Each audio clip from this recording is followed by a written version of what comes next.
Terror and Virtue, The Republic of Fear, 1793-1794. The period known as the Reign of Terror represents the French Revolution's most controversial and tragic phase, when noble ideals of liberty and equality were pursued through systematic violence that claimed thousands of lives.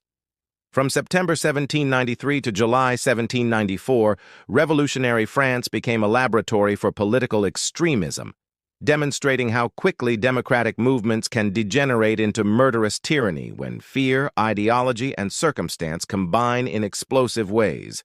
Maximilien Robespierre emerged as the Terror's most significant figure, embodying both its idealistic aspirations and its fatal contradictions. Known as the Incorruptible for his moral rectitude and simple lifestyle, Robespierre genuinely believed that violence was necessary to create a virtuous republic where equality and justice would prevail.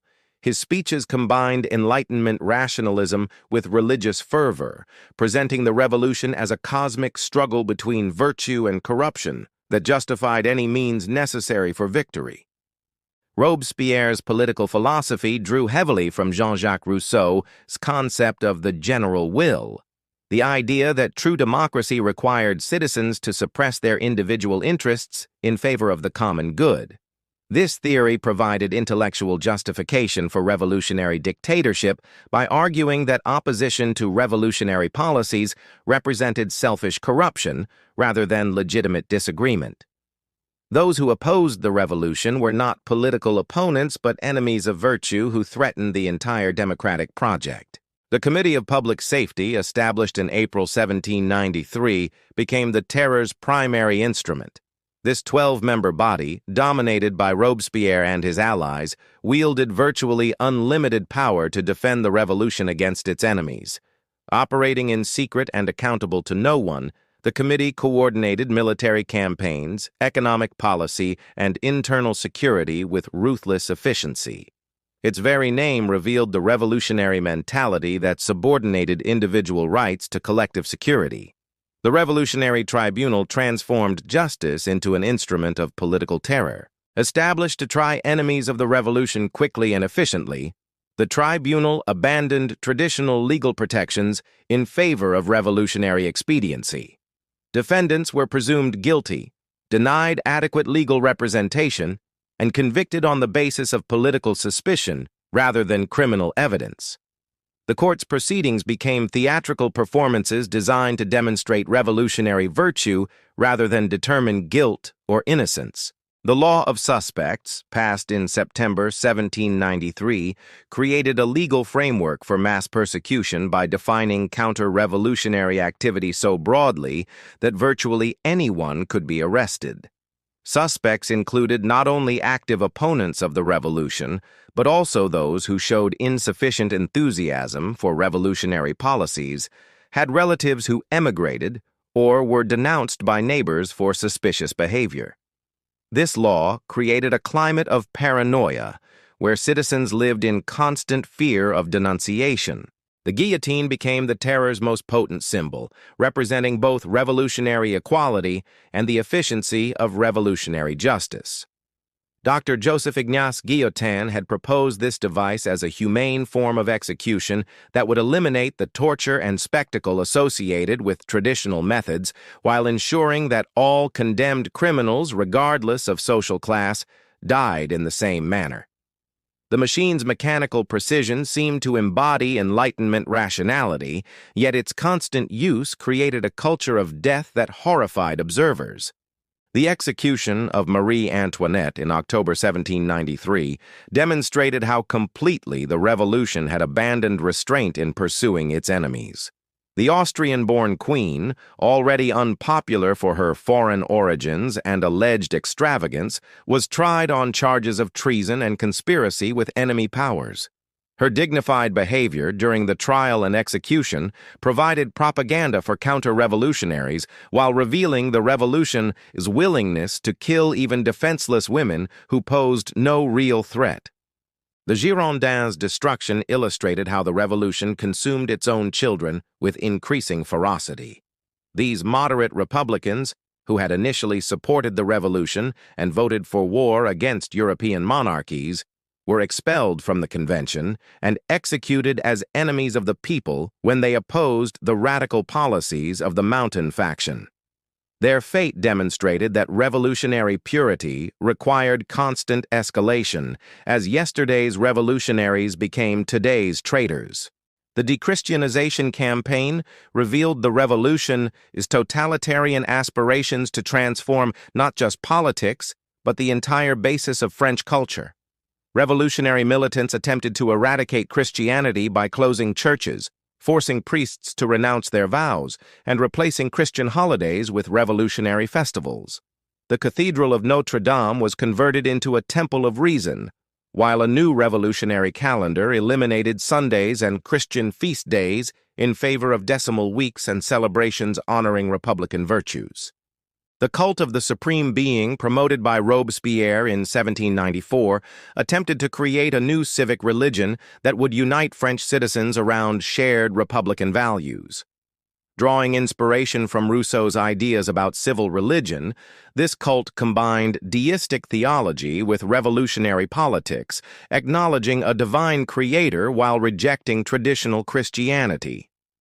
The elaborate festival of the Supreme Being in June 1794, with Robespierre as high priest, marked the height of his power while revealing his messianic delusions. Economic policies during the Terror reflected revolutionary attempts to create a more egalitarian society through government intervention.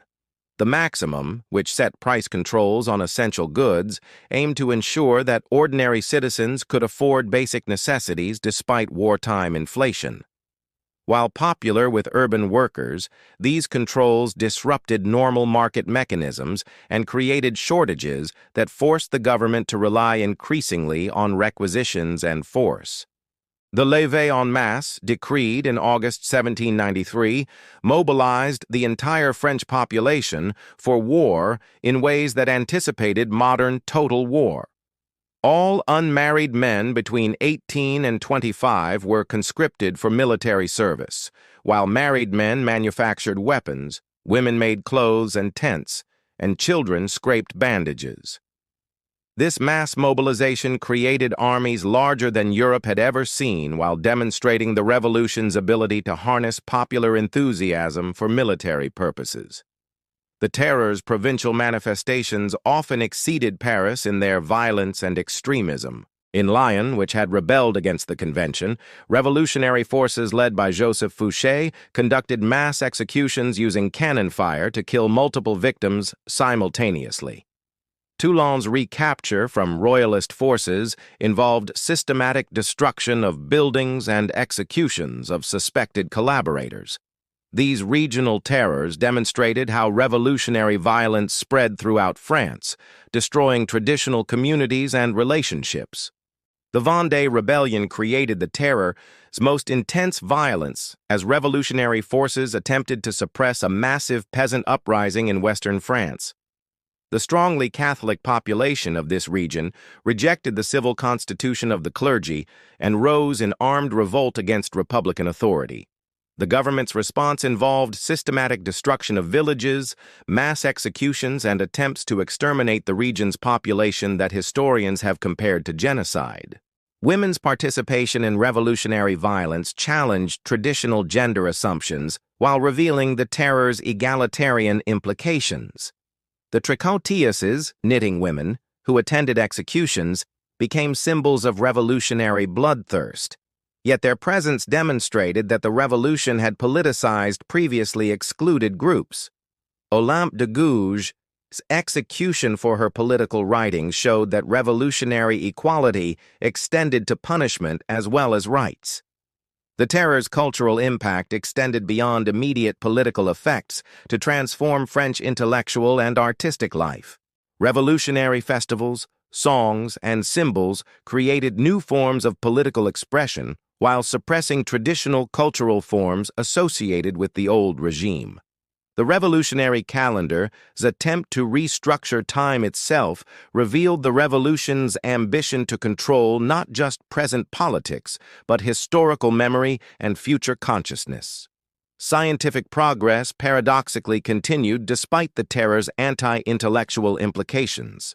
The metric system, revolutionary educational reforms, and technological innovations demonstrated how political upheaval could stimulate intellectual development even while destroying traditional institutions.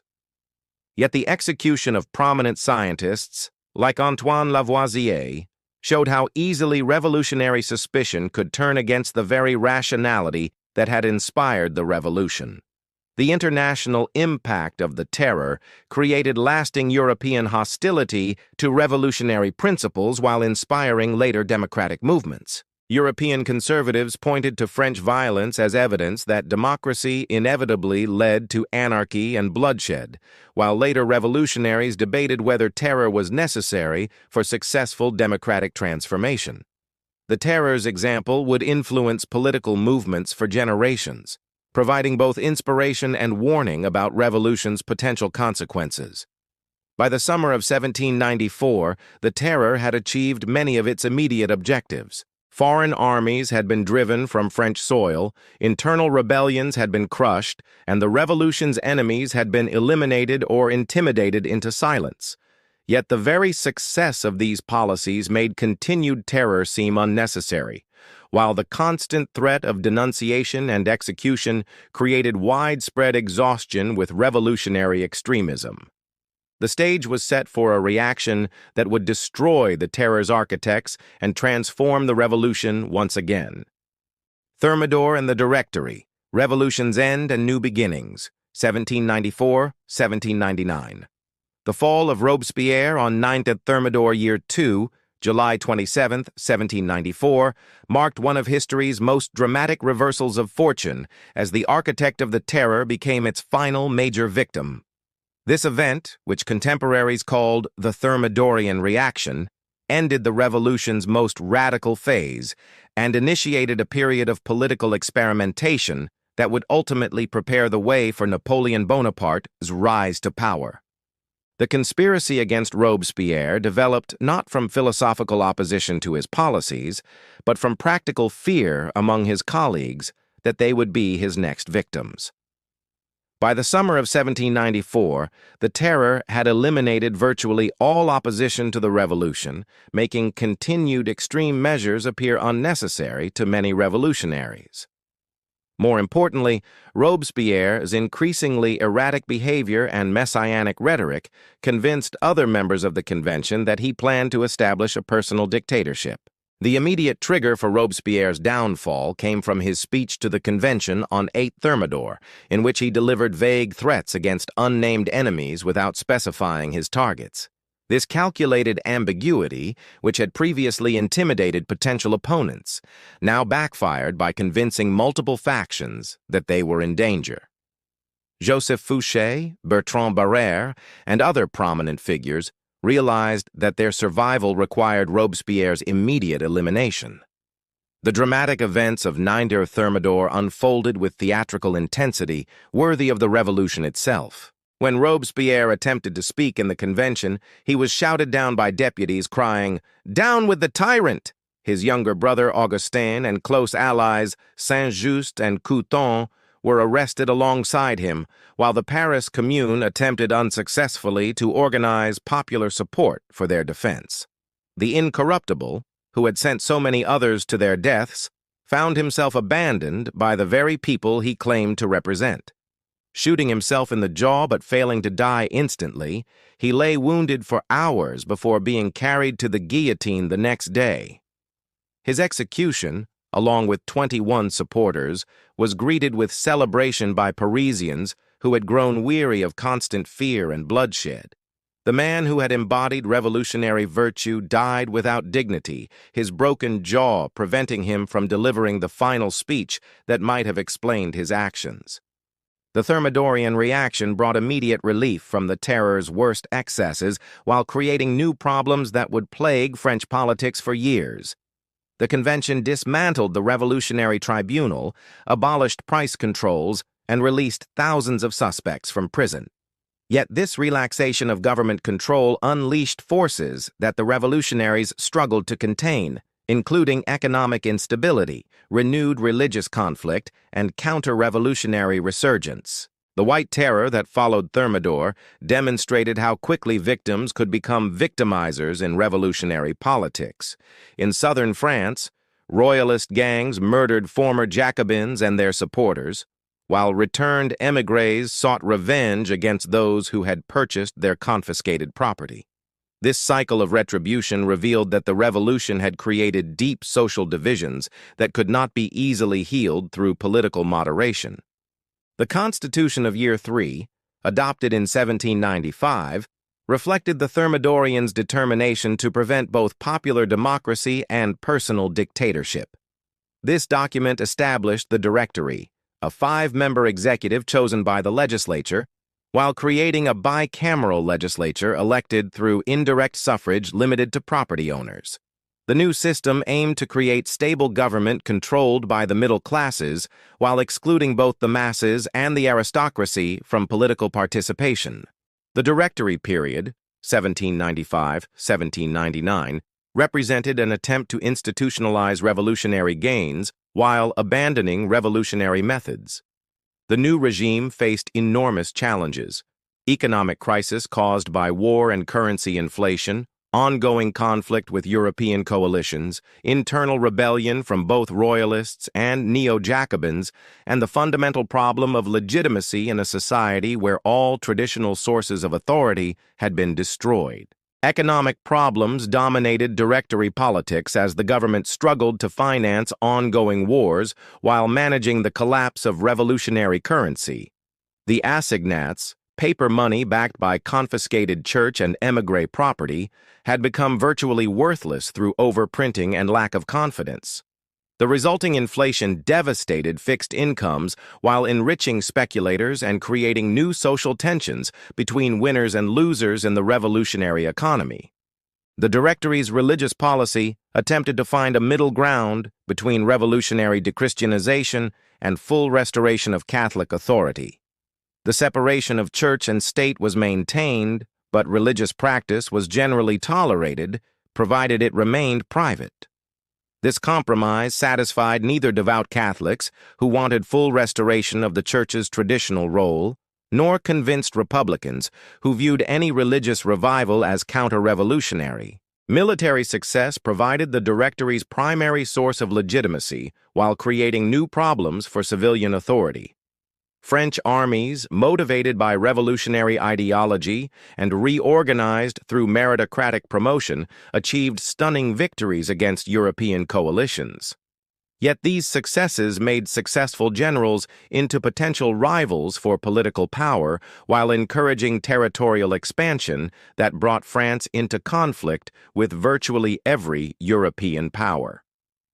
The rise of Napoleon Bonaparte began during this period as military success elevated him from obscure artillery officer to national hero. His Italian campaigns, 1796-1797, demonstrated tactical genius while providing the Directory with desperately needed financial resources through systematic plundering of conquered territories. Yet Napoleon's growing independence and popularity made him a potential threat to civilian authority. The Directory's electoral problems revealed the fundamental instability of post-revolutionary politics. When elections produced results unfavorable to the regime, whether royalist victories in 1797 or neo-Jacobin successes in 1798, the Directory used military force to overturn the results through coups. These interventions preserved the regime temporarily, but destroyed the principle of popular sovereignty that had justified the revolution. Cultural developments during the Directory reflected broader social changes as revolutionary austerity gave way to nouveau riche ostentation. The period saw the emergence of a new elite composed of successful speculators, military contractors, and government officials who displayed their wealth through conspicuous consumption. This bourgeois monarchy offended both old aristocrats and former revolutionaries while creating new forms of social inequality. The intellectual climate of the Directory combined revolutionary skepticism with post-terror exhaustion, producing what historians call the retreat from politics among educated classes. Many intellectuals abandoned public engagement in favor of private pursuits, while others embraced various forms of escapism, including Oriental studies, romantic literature, and mystical religions. This withdrawal from political commitment would have lasting effects on French intellectual life. Women's status during the Directory reflected broader conservative trends as legal and social restrictions increased compared to the Revolutionary period. The Napoleonic Code, being drafted during these years, would formalize women's legal subordination while eliminating many rights they had gained during the Revolution. This regression demonstrated how revolutionary equality could be reversed when political circumstances changed. The Directory's foreign policy achievements masked fundamental problems that would contribute to its eventual collapse. While French armies conquered much of Europe and established satellite republics throughout Italy and Germany, these successes required constant warfare that drained French resources while creating international hostility. The regime became trapped in a cycle where military success was necessary for legitimacy but made peaceful consolidation impossible. The Egyptian expedition, 1798-1799, exemplified the Directory's combination of brilliance and overreach. Napoleon's invasion of Egypt captured public imagination while advancing French strategic interests against Britain, but the expedition's ultimate failure revealed the limitations of French power. More significantly, Napoleon's abandonment of his army to return to France demonstrated his growing independence from civilian authority. The crisis of year 7, 1799, brought the Directory to the brink of collapse as military defeats, economic problems, and political instability converged. The Second Coalition's formation brought renewed pressure on French frontiers, while internal conflicts between neo-Jacobins and moderate Republicans paralyzed effective governance. The regime's increasing reliance on military intervention to solve political problems made military dictatorship virtually inevitable. By 1799, many French people had grown weary of political instability and yearned for strong leadership that could preserve revolutionary gains while ending the chaos of constant change. The Directory had achieved many positive developments: legal equality, economic modernization, cultural flowering, and military success, but had failed to create stable institutions capable of managing a modern democratic society. This failure created the opportunity that Napoleon Bonaparte would soon seize to transform France once again. The Corsican Colossus, Napoleon's Empire and its Legacy, 1799-1815. Napoleon Bonaparte's rise from provincial artillery officer to Emperor of the French represents one of history's most extraordinary careers, transforming not only France but the entire European political order through military genius, administrative innovation, and sheer force of personality. His 15-year domination of European affairs marked the French Revolution's final phase, while creating a new form of authoritarian government that would influence political development throughout the modern era. The coup of 18 Brumaire, November 9, 1799, brought Napoleon to power through a carefully orchestrated conspiracy that exploited widespread dissatisfaction with Directory rule. The coup's civilian leaders, particularly the Abbé Sieyès, intended to use the popular general as their sword to establish a stable republic, but Napoleon quickly outmaneuvered his supposed partners to become the dominant figure in the new consulate government.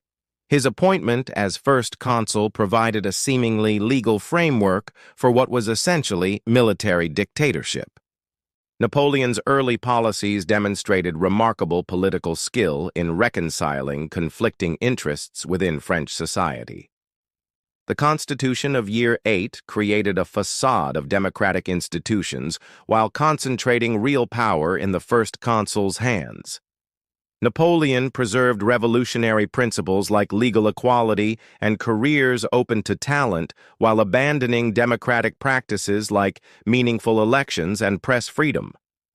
This synthesis of revolutionary content with authoritarian form proved enormously appealing to a war-weary population. The Concordat of 1801 represented Napoleon's masterpiece of political reconciliation, ending the religious schism that had divided France since the Revolution's beginning. By recognizing Catholicism as the religion of the great majority of French citizens, while maintaining religious freedom and state control over church appointments, Napoleon satisfied both Catholic believers and revolutionary anti-clericalism. This agreement restored religious peace while ensuring that the church remained subordinate to state authority. The Code Napoleon, promulgated in 1804, became Napoleon's most enduring legacy to world civilization. This comprehensive legal code systematized French law while embodying revolutionary principles like legal equality, protection of property rights, and civil liberties.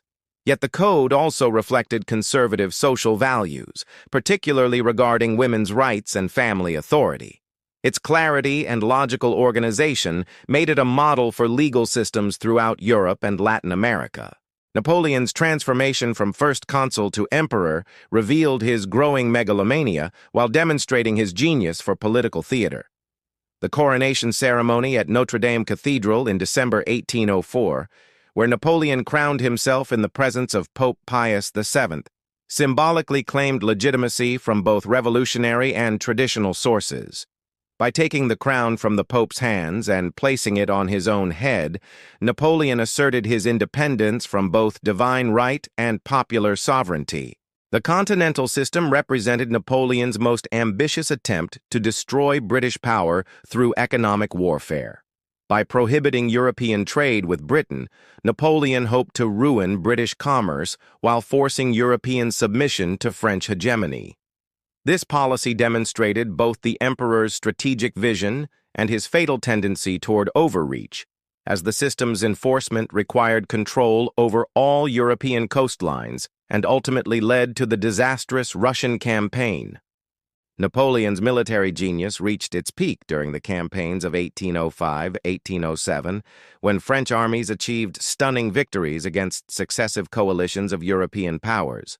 The Battle of Austerlitz, 1805, where Napoleon destroyed combined Austrian and Russian forces, established his reputation as history's greatest military tactician.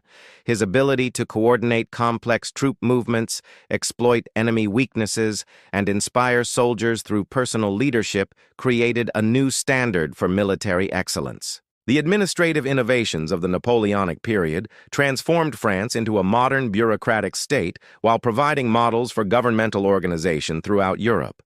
The establishment of prefects to govern departments, the creation of educational systems based on merit rather than birth, and the development of efficient tax collection demonstrated how revolutionary principles could be implemented through authoritarian methods. These reforms proved more durable than Napoleon's conquests, influencing European administration for generations. The Napoleonic War's impact extended far beyond military affairs to reshape European nationalism and political consciousness. French occupation and the export of revolutionary principles awakened national sentiments throughout Europe, creating the very forces that would ultimately destroy French hegemony. The Spanish resistance to French rule, inspired by both nationalism and religious faith, pioneered guerrilla warfare techniques while demonstrating the power of popular resistance to foreign occupation. The Russian campaign of 1812 marked the beginning of Napoleon's downfall while revealing the limitations of his imperial system. The invasion's failure resulted not from Russian military superiority, but from logistical impossibility and strategic overextension. Napoleon's decision to march on Moscow despite warnings about winter warfare demonstrated how personal ambition had overcome rational calculation, leading to the Grande Armée's virtual destruction in the retreat from Moscow. The German liberation campaigns of 1813-1814 showed how Napoleon's earlier victims had learned from French innovations while developing effective countermeasures to French military superiority. The coalition that finally defeated Napoleon combined traditional European diplomacy with revolutionary military techniques and popular nationalism that the French had inadvertently taught their enemies. The Battle of Leipzig, 1813, called the Battle of the Nations, symbolized this transformation as German, Russian, Austrian, and Prussian forces united against their former conqueror. Napoleon's first abdication and exile to Elba revealed both his personal courage and his inability to accept diminished circumstances. The restoration of Louis XVIII under Allied protection satisfied European desires for legitimacy while frustrating French national pride and revolutionary achievements. The new Bourbon regime's attempts to restore old regime practices created discontent that Napoleon would exploit during his dramatic return. The 100 Days demonstrated Napoleon's continued hold over French imagination while confirming his ultimate inability to achieve lasting success. His escape from Elba and triumphant march to Paris showed how completely he had captured French national sentiment, yet his military defeat at Waterloo proved that European determination to prevent French hegemony had overcome any tactical advantages he might retain. The campaign's brevity reflected both Napoleon's desperate circumstances and the coalition's resolve to end the Napoleonic threat permanently. The Battle of Waterloo itself became one of history's most analyzed military encounters, as Napoleon's final defeat resulted from a combination of tactical errors, adverse weather, and the timely arrival of Prussian reinforcements under Blücher. Wellington's defensive tactics and Napoleon's uncharacteristic hesitation created the conditions for French defeat, while the battle's close outcome demonstrated how narrow the margin between victory and disaster had become. Napoleon's exile to St. Helena provided a fitting conclusion to his extraordinary career while allowing him to shape his own historical legacy through carefully crafted memoirs. His death in 1821, possibly from stomach cancer but rumored to be from British poisoning, created a martyr for French nationalism while ending any possibility of another return.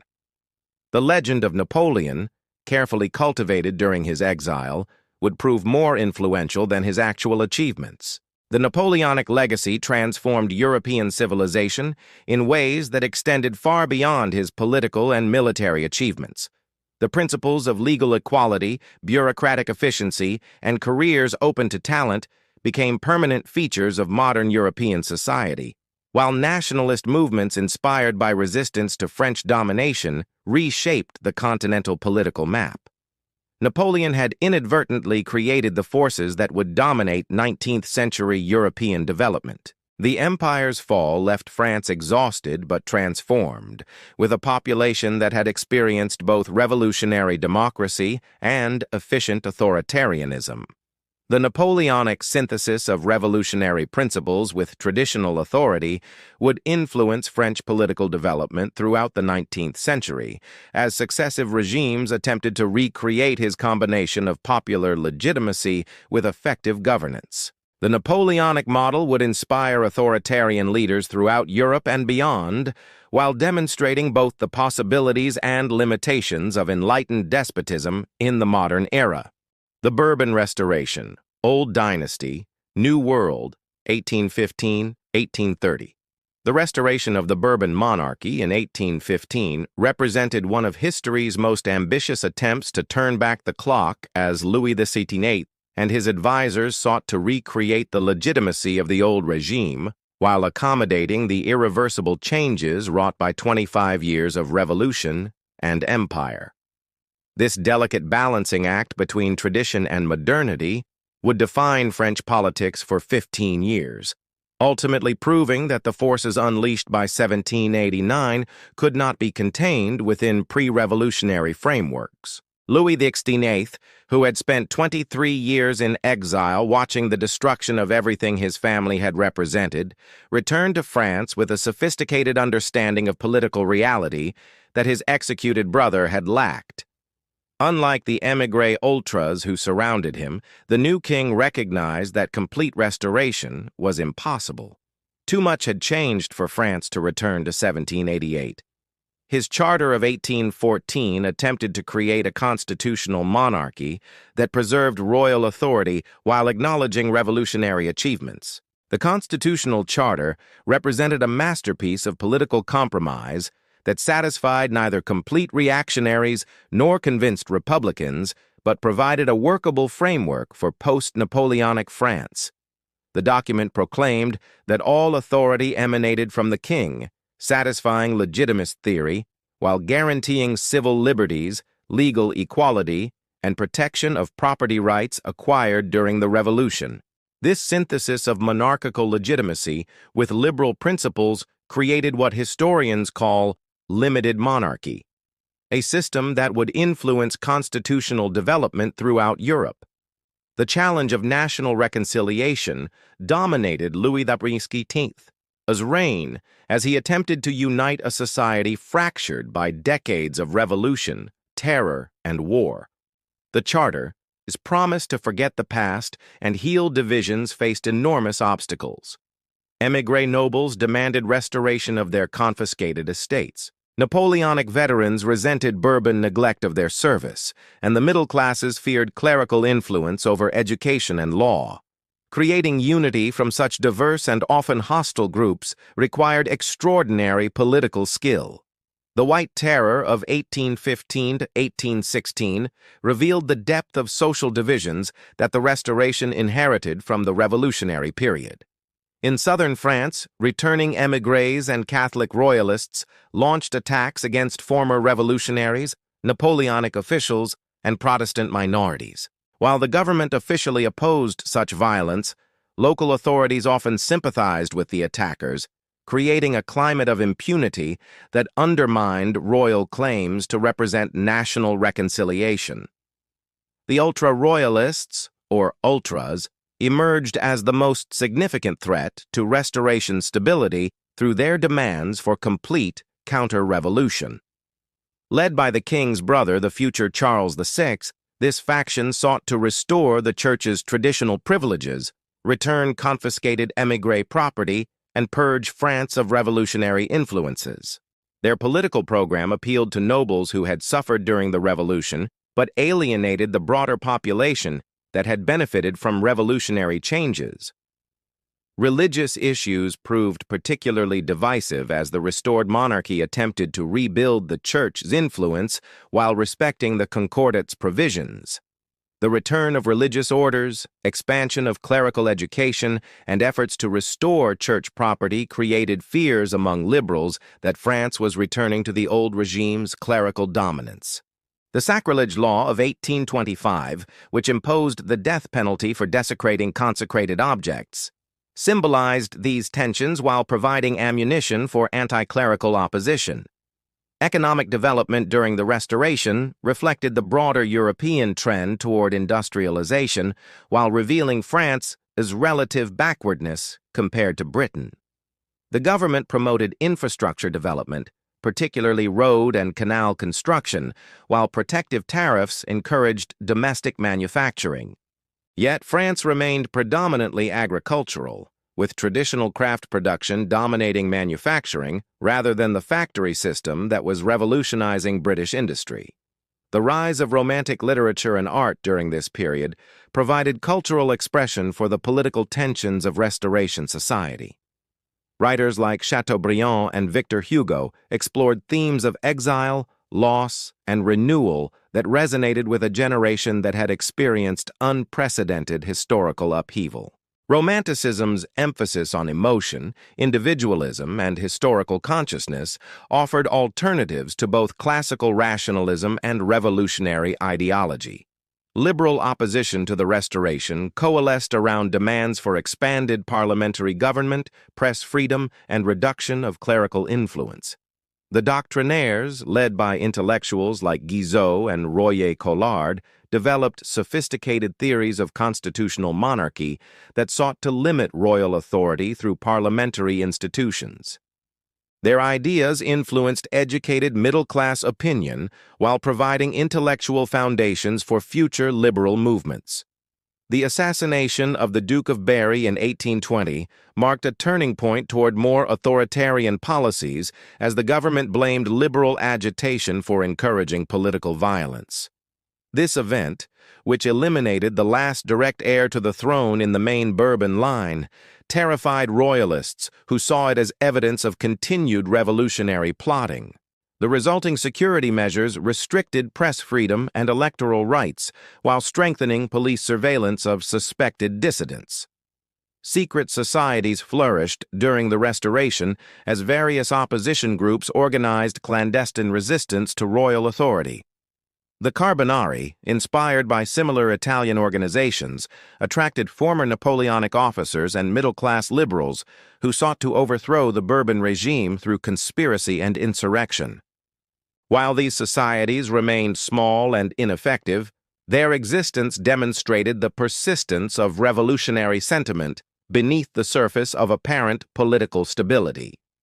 The Spanish intervention of 1823 provided the Restoration with its greatest foreign policy success while revealing the international dimension of European political struggles.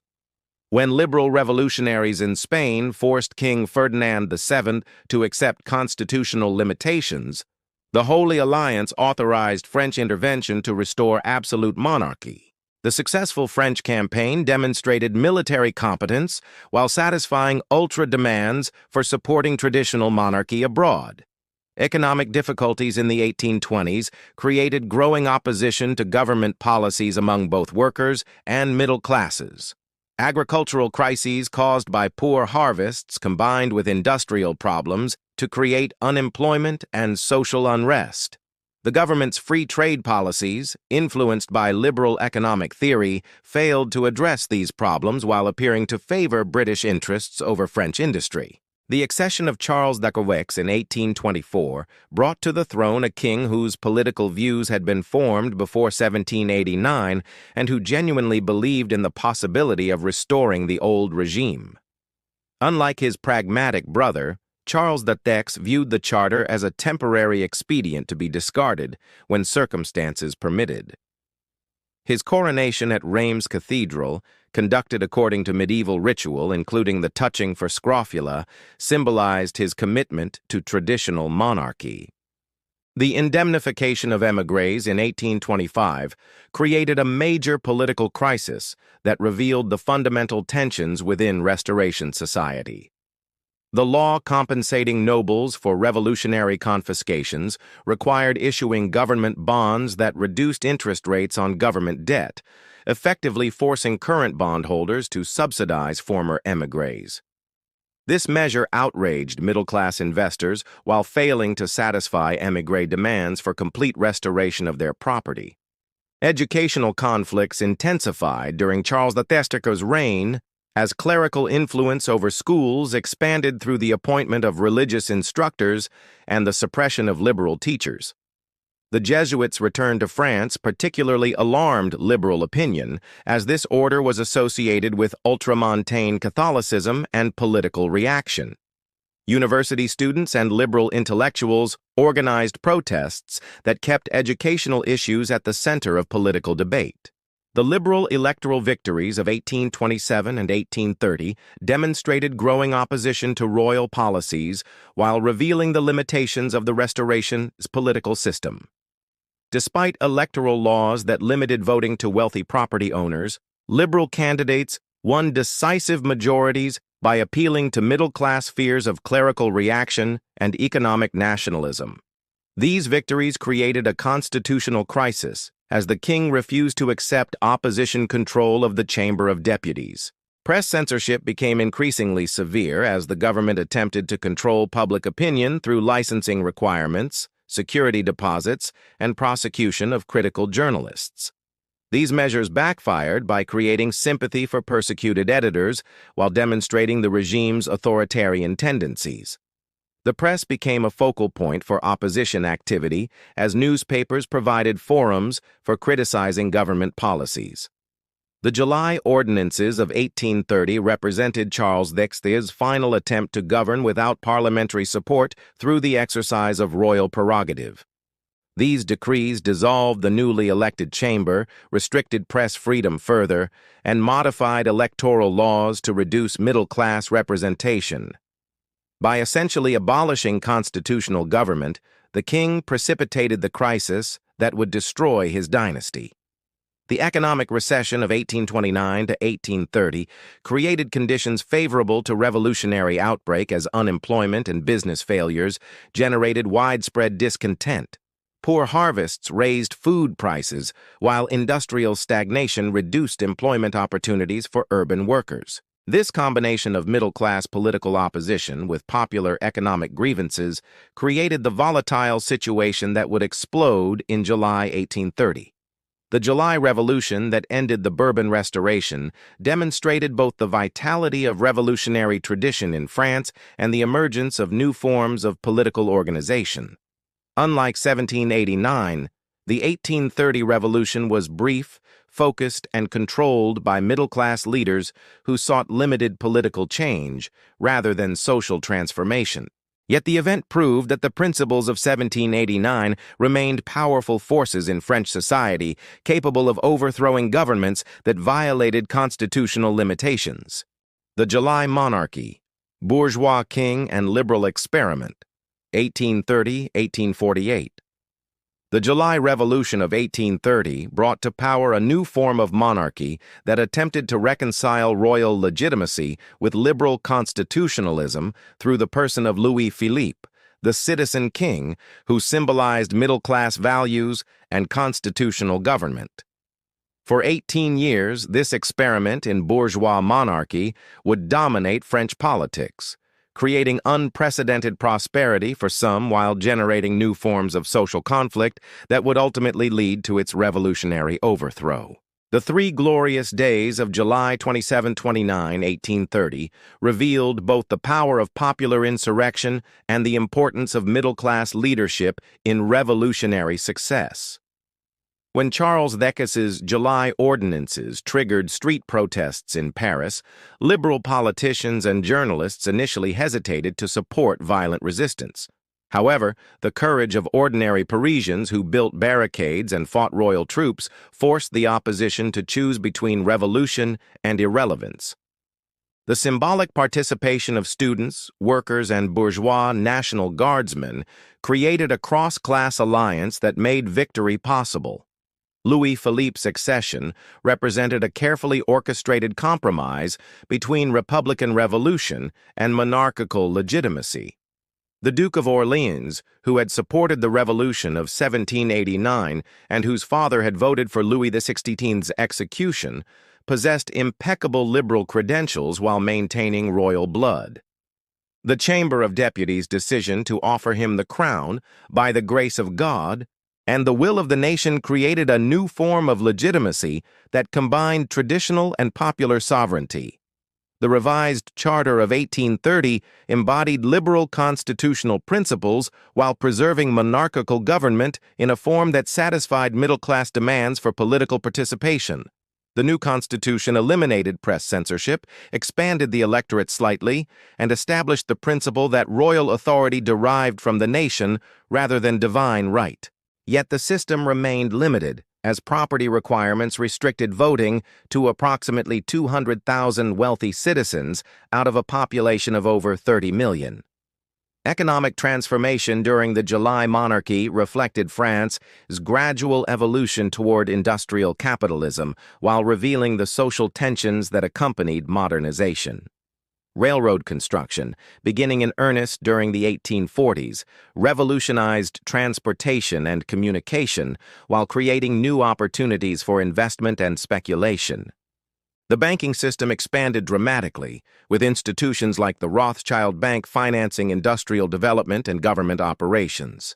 The social question emerged as a central political issue as industrialization created new forms of poverty and exploitation alongside unprecedented wealth.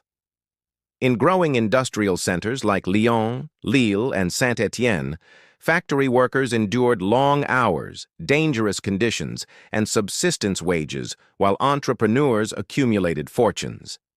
The contrast between bourgeois prosperity and working-class misery challenged liberal assumptions about progress and social harmony. The Lion Silk Workers' Revolts of 1831 and 1834 provided dramatic evidence of emerging class conflict in industrial France. These uprisings, triggered by wage disputes but expressing broader grievances about working conditions and political exclusion, required military suppression that killed hundreds of workers. The revolt's slogans, "Live working or die fighting," articulated working-class consciousness that transcended immediate economic demands to challenge the entire social order. Legitimist opposition to the July monarchy maintained that only the Bourbon dynasty could provide genuine monarchical authority, viewing Louis-Philippe as a usurper whose reign violated divine right principles. The Duchess of Berry's attempted uprising in the Vendée in 1832 failed miserably, but demonstrated legitimist commitment to restoration. More significantly, legitimist salons and publications kept alive alternative visions of monarchy that appealed to traditional Catholics and rural conservatives. Republican opposition drew inspiration from revolutionary tradition while developing new forms of political organization suited to constitutional monarchy. Secret societies like the Society of the Rights of Man attracted middle-class professionals and skilled workers who sought to overthrow the monarchy and establish a democratic republic. The failed insurrections of 1832 and 1834 revealed Republican weakness, but maintained revolutionary sentiment that would resurface during economic crises. Cultural flowering during the July monarchy reflected the regime's bourgeois character while producing works of lasting artistic significance. Romantic literature reached its peak with novels by Balzac, Hugo, and Stendhal that captured the social transformations of their era.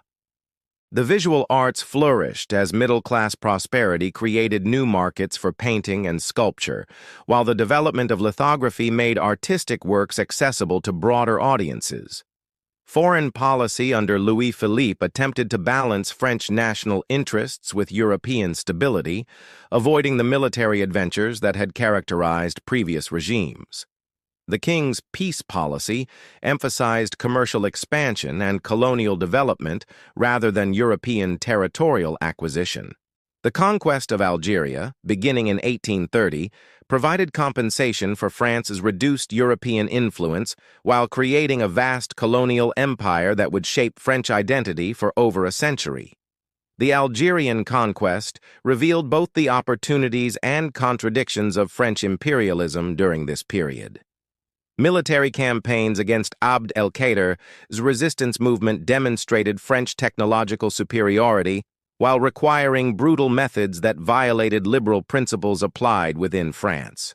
The development of settler colonialism in Algeria created new forms of racial hierarchy that coexisted uneasily with proclamations of equality and human rights. Press freedom flourished under the July monarchy as censorship restrictions were eliminated and political competition encouraged journalistic development. Newspapers like Le National and La Réforme provided forums for opposition views, while commercial papers expanded their readership through innovative techniques like serial novels and advertising.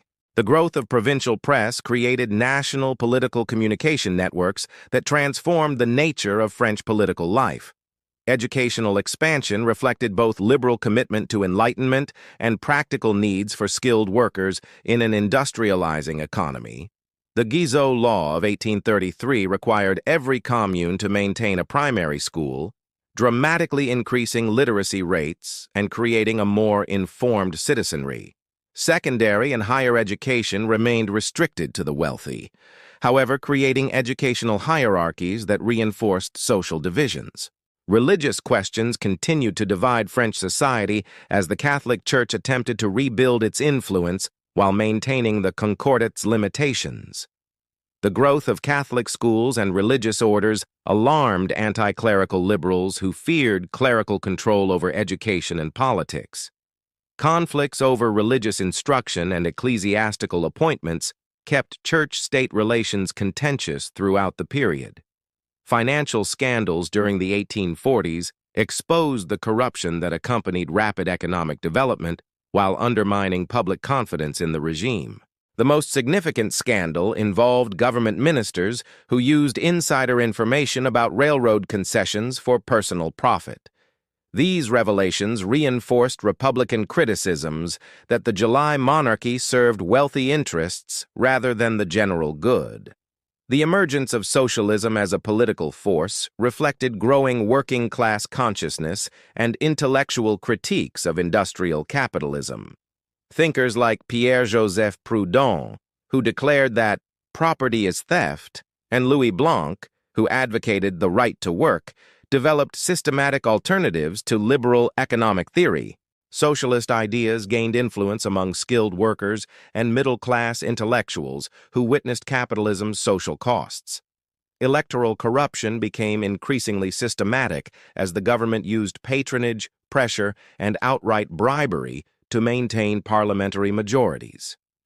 The narrow electorate made such practices easier, while the growth of government employment created dependencies that could be exploited politically. Opposition critics denounced this system of corruption as a betrayal of constitutional principles. The Banquet Campaign of 1847-1848 demonstrated opposition ability to circumvent restrictions on political meetings while building momentum for constitutional reform. Since political rallies were prohibited, opposition leaders organized banquets where toasts and speeches demanded electoral reform, free trade, and administrative honesty. These gatherings attracted middle-class support while maintaining pressure for peaceful change. The economic crisis of 1846-1847 created conditions favorable to revolutionary outbreak as commercial failures, agricultural problems, and industrial stagnation generated widespread hardship. Poor harvests raised food prices, while business failures increased unemployment, creating the combination of middle-class economic grievances and popular misery that had characterized previous revolutionary situations. Growing criticism of Louis-Philippe's personal rule reflected broader dissatisfaction with the monarchy's failure to evolve toward more democratic government. The king's interference in ministerial appointments and policy decisions violated constitutional principles while demonstrating his unwillingness to accept limitations on royal authority. This personal authoritarianism alienated even moderate supporters who had initially welcomed constitutional monarchy. The regime's inability to address the social question while maintaining legitimacy among both the bourgeoisie and working classes created insurmountable political tensions. Liberal principles of individual freedom and economic competition conflicted with growing demands for social justice and government intervention to protect workers. The July monarchy's attempt to preserve capitalism while limiting democracy satisfied neither socialist critics nor democratic reformers. By early 1848, the July monarchy faced a convergence of crises that overwhelmed its capacity for peaceful resolution. Economic depression, political corruption, and social tensions combined with international revolutionary movements to create a volatile situation. The regime's supporters had lost confidence in its ability to maintain order, while its opponents had gained experience in political organization and ideological coherence. The February Revolution of 1848 would demonstrate that the bourgeois monarchy's attempt to limit democracy while promoting capitalism had failed to create sustainable political institutions. The forces unleashed by industrialization and democratic aspiration could not be contained within the narrow framework of constitutional monarchy, setting the stage for new experiments in republican government and social reform. Revolution and Empire Redux, the Second Republic and Second Empire, 1848-1870. The Revolution of February 1848 marked the beginning of the most politically turbulent period in 19th century France, as the country experienced republican democracy, socialist experimentation, and imperial authoritarianism within the span of just over 2 decades. This era would witness the emergence of modern mass politics, the first experiments with social democracy, and the creation of a new form of authoritarian rule that combined popular support with personal dictatorship. The February Revolution erupted with startling suddenness as a demonstration against the government's prohibition of a reform banquet escalated into the overthrow of the July monarchy. On February 22-24, 1848, Parisian crowds built barricades throughout the city while the National Guard refused to fire on protesters. Louis-Philippe's abdication and flight to England ended 18 years of bourgeois monarchy. But the revolution's success raised immediate questions about what would replace the fallen regime. The provisional government that emerged from the February Revolution reflected an uneasy coalition between moderate Republicans seeking political reform and socialist radicals demanding social transformation. Led by the poet Alphonse de Lamartine, this government included both bourgeois liberals like François Arago and socialists like Louis Blanc and Alexandre Ledru-Rollin. Their agreement to proclaim the Second Republic masked fundamental disagreements about the revolution's ultimate goals. The immediate proclamation of universal male suffrage represented one of history's most dramatic expansions of democratic participation, instantly increasing the French electorate from 250,000 to over 9 million citizens.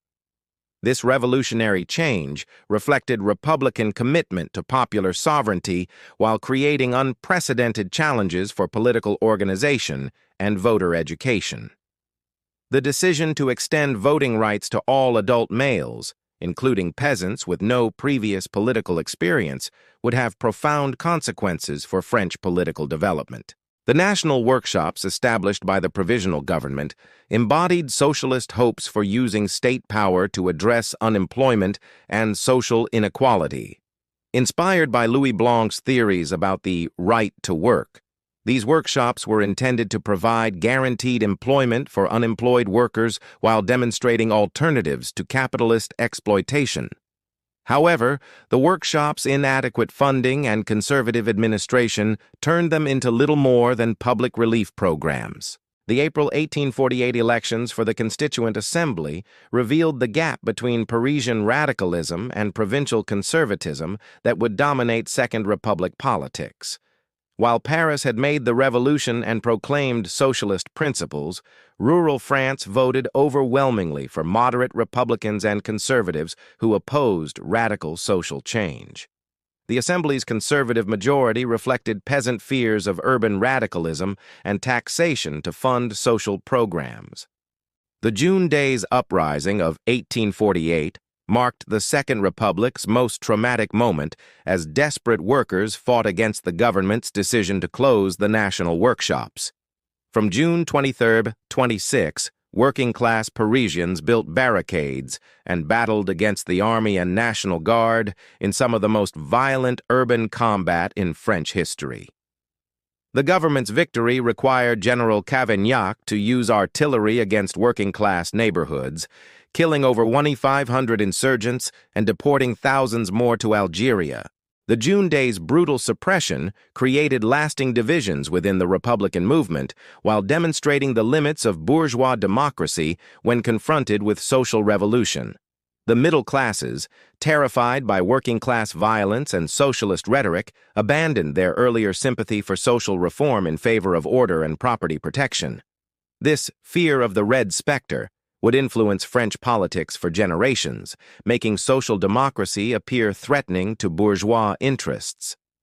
The presidential election of December 1848 brought Louis Napoleon Bonaparte to power in a stunning victory that no contemporary observer had predicted.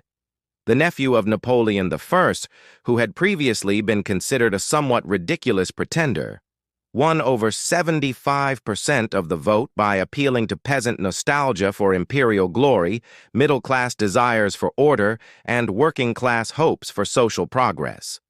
His victory demonstrated the power of the Napoleonic legend while revealing the weakness of Republican political organization. Louis Napoleon's presidency initially operated within constitutional constraints, as he built support among conservatives who viewed him as a reliable defender of order and property. His appointment of Catholic politicians to key positions satisfied clerical interests, while his support for military intervention in Rome to restore papal authority demonstrated commitment to traditional religion. These policies alienated Republican supporters but strengthened his position among conservatives. The Fallow Law of 1850 reflected the Conservative Alliance's determination to use educational policy to combat socialist and radical influences. This legislation expanded Catholic school rights while restricting public education, aiming to ensure that future generations would be educated in conservative religious principles rather than Republican ideologies. The law created lasting conflicts between clerical and secular forces in French education. Growing tension between President Louis Napoleon and the Conservative Assembly revealed fundamental contradictions within the anti-Republican coalition. While both opposed socialism and radical democracy, they disagreed about the extent of popular participation and the nature of executive authority. The Assembly's attempts to restrict universal suffrage and limit presidential power convinced Louis Napoleon that legal means would not suffice to achieve his ambitions. The coup d'état of December 2, 1851, demonstrated how effectively authoritarian leaders could exploit democratic institutions to destroy democracy itself. Using his control over the army and police, Louis Napoleon arrested leading opponents, dissolved the assembly, and appealed directly to the people through a plebiscite that approved his actions by an overwhelming majority. This democratic Caesarism would become a model for later authoritarian leaders seeking popular legitimacy. The establishment of the Second Empire in 1852 created a new form of authoritarian government that combined imperial symbols with modern administrative techniques. Napoleon III, as Louis Napoleon now styled himself, maintained universal suffrage while ensuring that elections could not challenge his authority. The regime's sophisticated use of patronage, press manipulation, and economic prosperity demonstrated how dictatorships could maintain popular support in industrial societies. Economic modernization accelerated dramatically under the Second Empire as Napoleon III promoted railroad construction, urban development, and industrial expansion through government intervention and foreign investment. The transformation of Paris under Baron Haussmann created the modern city's famous boulevards, while demonstrating state capacity for large-scale social engineering. These projects provided employment while showcasing imperial grandeur. The Mexican Intervention, 1862-1867, represented the Second Empire's most ambitious foreign policy adventure while revealing the limitations of French power in an era of emerging American strength.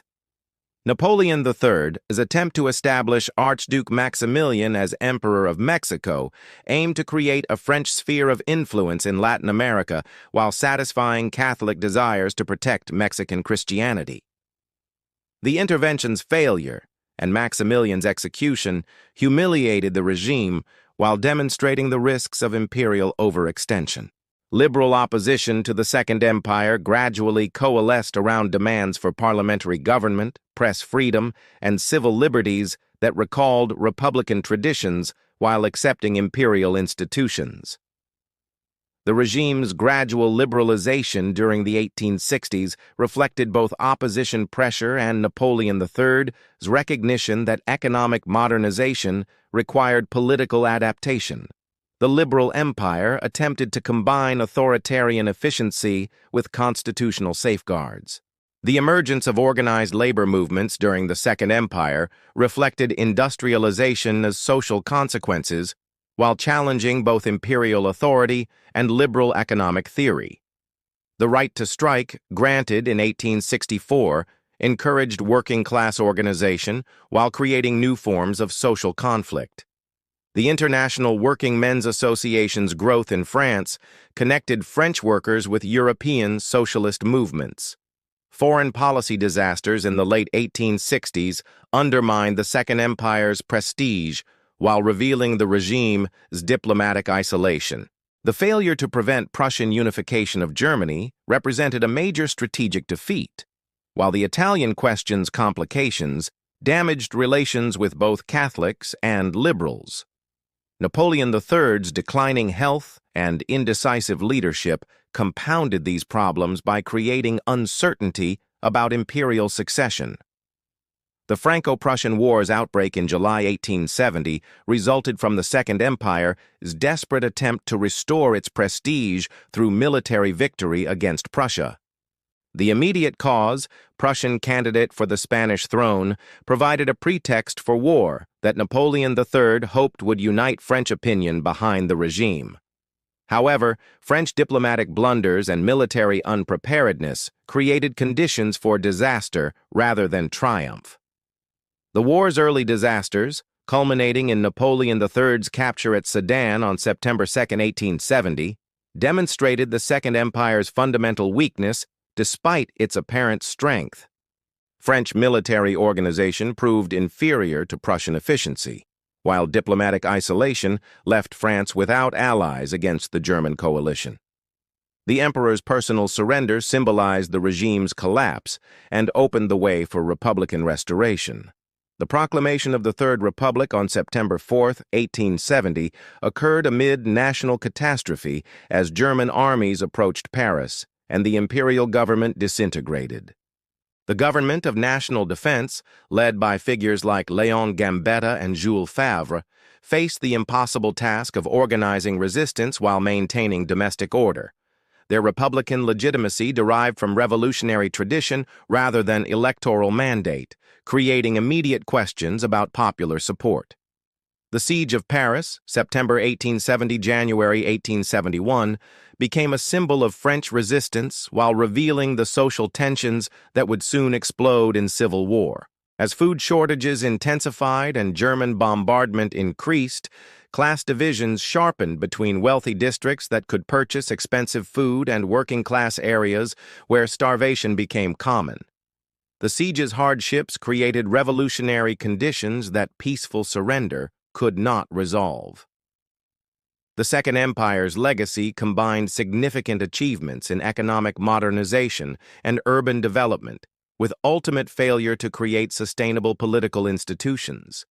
Napoleon III's regime had demonstrated both the possibilities and limitations of authoritarian modernization in industrial societies while contributing to the emergence of mass politics and social democracy.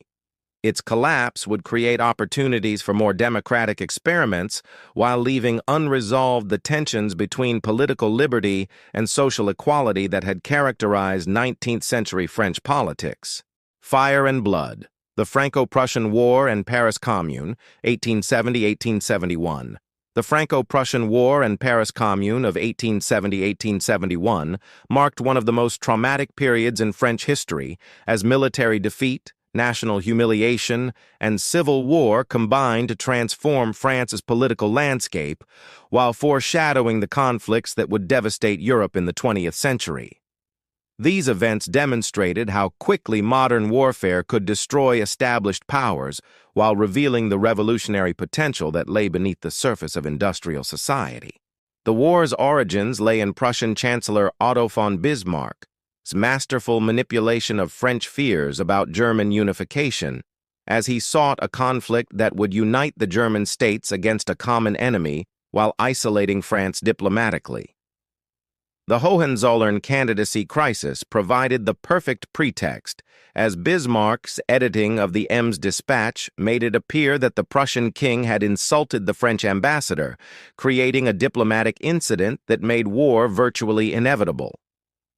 Napoleon III's decision for war reflected both personal weakness and systemic problems within the Second Empire that made peaceful resolution of the crisis impossible.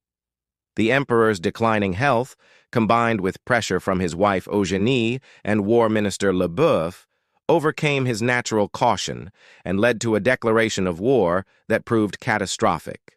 The regime's need for a foreign policy success to restore its fading prestige made war appear attractive despite France's military and diplomatic unpreparedness. French military planning proved disastrously inadequate, as the army that had conquered Algeria and fought in the Crimea found itself completely outmatched by Prussian efficiency and organization. The French military system, based on long-term professional soldiers led by aristocratic officers, could not compete with Prussia's universal conscription and staff-trained leadership. The famous chassepot rifle's superiority over Prussian weapons proved meaningless when French strategy and logistics collapsed entirely. The German military machine, perfected through victories over Austria and smaller German states, demonstrated the effectiveness of systematic military modernization combined with railroad transportation and telegraph communication. General Helmuth von Moltke's strategic planning enabled rapid mobilization and concentration of forces that overwhelmed French defensive positions. The Krupp artillery's devastating effectiveness against French fortifications showed how industrial technology had revolutionized warfare. The Battle of Sedan on September 1, 1870, ranks among history's most decisive military defeats, as an entire French army surrendered along with Emperor Napoleon III himself. The battle's outcome resulted from accumulated French strategic errors and tactical incompetence rather than any single mistake, as German forces encircled Marshal MacMahon's army in a classic Kesselschlacht, cauldron battle. The emperor's personal capture provided dramatic evidence of French collapse while ending the Second Empire's legitimacy. The proclamation of the Third Republic on September 4, 1870, occurred amid national emergency as news of Sedan's disaster reached Paris and triggered popular demands for Republican government. Léon Gambetta, Jules Favre, and other Republican leaders proclaimed the new regime from the Hôtel de Ville, while crowds cheered the empire's overthrow. However, the government of national defense faced the impossible task of continuing the war while organizing entirely new political institutions. The siege of Paris transformed the capital into a symbol of French resistance while creating conditions for social revolution that would soon explode in civil war. As German forces surrounded the city in September 1870, Paris's population of 2 million faced isolation from the outside world for over 4 months. The siege's hardships, starvation, cold, disease, and constant bombardment created unprecedented suffering while politicizing the population in radical directions. Léon Gambetta's dramatic escape from Paris by balloon on October 7, 1870, enabled him to organize provincial resistance from Tours while maintaining communication with the besieged capital through balloon post and carrier pigeons. His efforts to create new armies from untrained conscripts demonstrated Republican determination to continue fighting despite overwhelming odds. However, these improvised forces proved no match for experienced German troops in battles like Coulmiers and Le Mans. Life during the siege revealed both heroic solidarity and class tensions that would explode during the Commune period.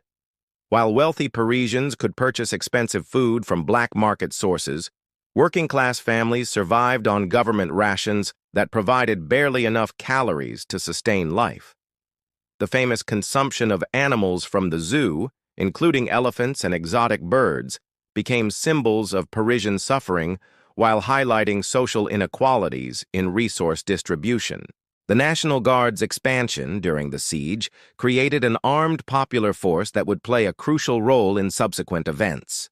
As regular army units were captured or destroyed, the government armed ordinary Parisians through National Guard enrollment that eventually reached 350,000 men. This citizen militia developed its own officers and political consciousness that increasingly diverged from the government of national defense's moderate policies. The January 1871 bombardment of Paris by German artillery marked a new form of warfare that deliberately targeted civilian populations to break enemy morale. This systematic destruction of residential areas and public buildings violated traditional military ethics while demonstrating how modern technology could be used against non-combatants. The bombardment's psychological impact often exceeded its physical destruction in demoralizing the population. The armistice of January 28, 1871, ended the siege, but created new political crises as the government of national defense agreed to elections for a national assembly that would decide between continuing the war or accepting German peace terms. The election campaign occurred under extraordinary circumstances, with much of France under enemy occupation and normal political organization impossible. The results reflected war weariness and rural conservatism rather than considered political choice. The National Assembly elections of February 8, 1871, produced a conservative majority that shocked Republican leaders and Parisian radicals who had expected the war to strengthen democratic sentiment. Rural voters, exhausted by war's devastation and influenced by clerical leadership, elected monarchists and conservatives who favored immediate peace over continued resistance.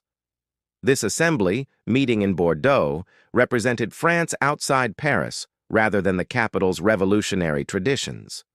Adolphe Thiers' appointment as chief of the executive power provided France with experienced leadership during the transition from war to peace, but his conservative politics and authoritarian methods created inevitable conflict with Parisian radicalism. The veteran politician's determination to restore order and pay German indemnities required policies that directly challenged working-class interests and Republican principles. His decision to move the government from Bordeaux to Versailles rather than Paris symbolized official distrust of the capital's political mood. The German peace terms, formalized in the Treaty of Frankfurt on May 10, 1871, imposed crushing burdens that traumatized French national consciousness while creating lasting resentment that would influence European politics for generations. The loss of Alsace-Lorraine, with its German-speaking population and valuable iron ore deposits, represented territorial mutilation that violated French nationalist sentiment. The indemnity of 5 billion francs, equivalent to France's entire national budget, required crushing taxation and economic sacrifice. The attempt to disarm the National Guard on March 18, 1871, triggered the Paris Commune, when government troops sent to seize cannon from Montmartre were fraternized with by the population and National Guard units. The operation's failure demonstrated that Thiers' government lacked reliable military force in Paris, while revealing the depth of popular opposition to official policies. The shooting of Generals Lecomte and Thomas by angry crowds marked the beginning of civil war. The Central Committee of the National Guard's seizure of power created a revolutionary government that challenged both the Versailles Assembly's legitimacy and traditional forms of political authority. This committee, composed of unknown working-class militants and radical Republicans, proclaimed the Paris Commune on March 26, 1871, following elections that produced a heterogeneous assembly of socialists, anarchists, and Jacobin Republicans, united mainly by opposition to Thiers' government. The Paris Commune represented the 19th century's most significant experiment in working-class political power, as ordinary workers attempted to create an alternative form of democratic government based on popular participation and social equality. The Commune's decree separating church and state, abolishing night work in bakeries, and establishing workers' cooperatives demonstrated practical applications of socialist theory while inspiring future revolutionary movements throughout the world. The Communards' diverse political backgrounds, ranging from neo-Jacobins like Charles Delescluze to anarchists like Louise Michel to moderate Republicans like Jules Vallet, created both the movement's strength and weakness. While this diversity enabled broad popular support, it prevented coherent policy development and strategic planning necessary for success against a determined enemy. Internal conflicts between different revolutionary factions weakened resistance while Versailles forces prepared their assault. The Semaine Sanglante, Bloody Week, of May 21-28, 1871, marked the Commune's violent suppression as government troops entered Paris and conducted systematic massacre of suspected communards. The fighting's ferocity, with combatants on both sides showing little mercy, reflected the Civil War's bitter character as class conflict merged with political struggle. The burning of public buildings, including the Tuileries Palace and Hôtel de Ville, symbolized the Commune's desperate final resistance. The Commune's defeat resulted in unprecedented repression as Thiers' government sought to eliminate revolutionary sentiment through systematic persecution of survivors. Military courts condemned over 10,000 communards to death, deportation, or imprisonment, while thousands more fled into exile to escape prosecution. This massive repression traumatized the French working class while creating martyrs and legends that would inspire future socialist movements. The international impact of the Paris Commune transformed European socialist thought by providing the first example of working-class political power in industrial society.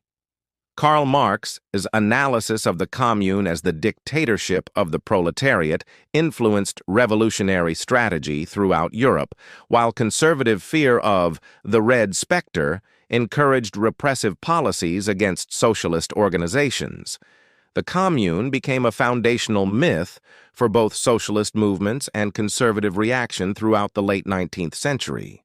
The Opportunist Republic, building modern France, 1871 to 1900.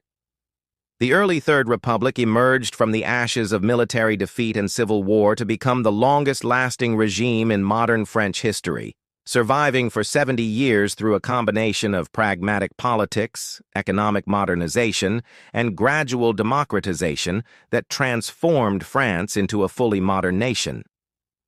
The Republican leaders who consolidated this regime, known as opportunists for their pragmatic approach to political change, created institutions and policies that would define French political culture well into the 20th century. The task of Republican consolidation appeared almost impossible in 1871, as the new regime faced German occupation, massive war indemnities, monarchist parliamentary majorities, and the trauma of the Paris Commune's suppression.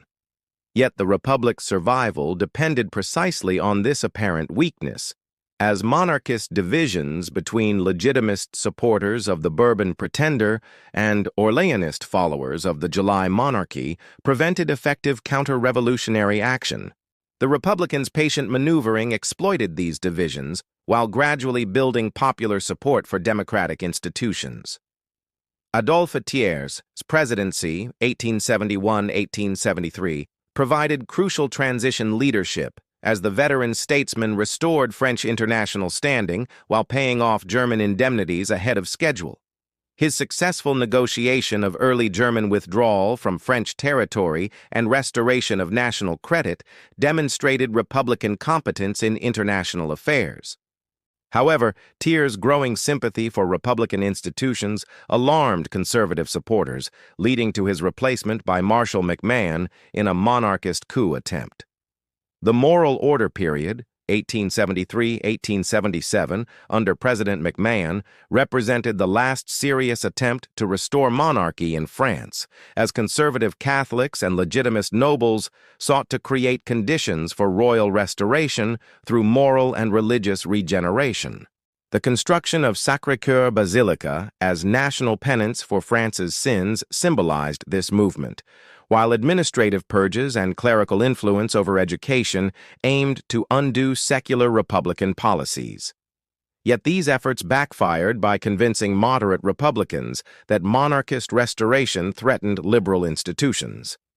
The constitutional crisis of May 16, 1877, marked the Republic's crucial test as President MacMahon dismissed Republican Premier Jules Simon and appointed a conservative government despite the Chamber of Deputies' Republican majority. When Republican politicians refused to cooperate with this coup d'etat, MacMahon dissolved the chamber and called new elections, effectively challenging the principle of parliamentary sovereignty.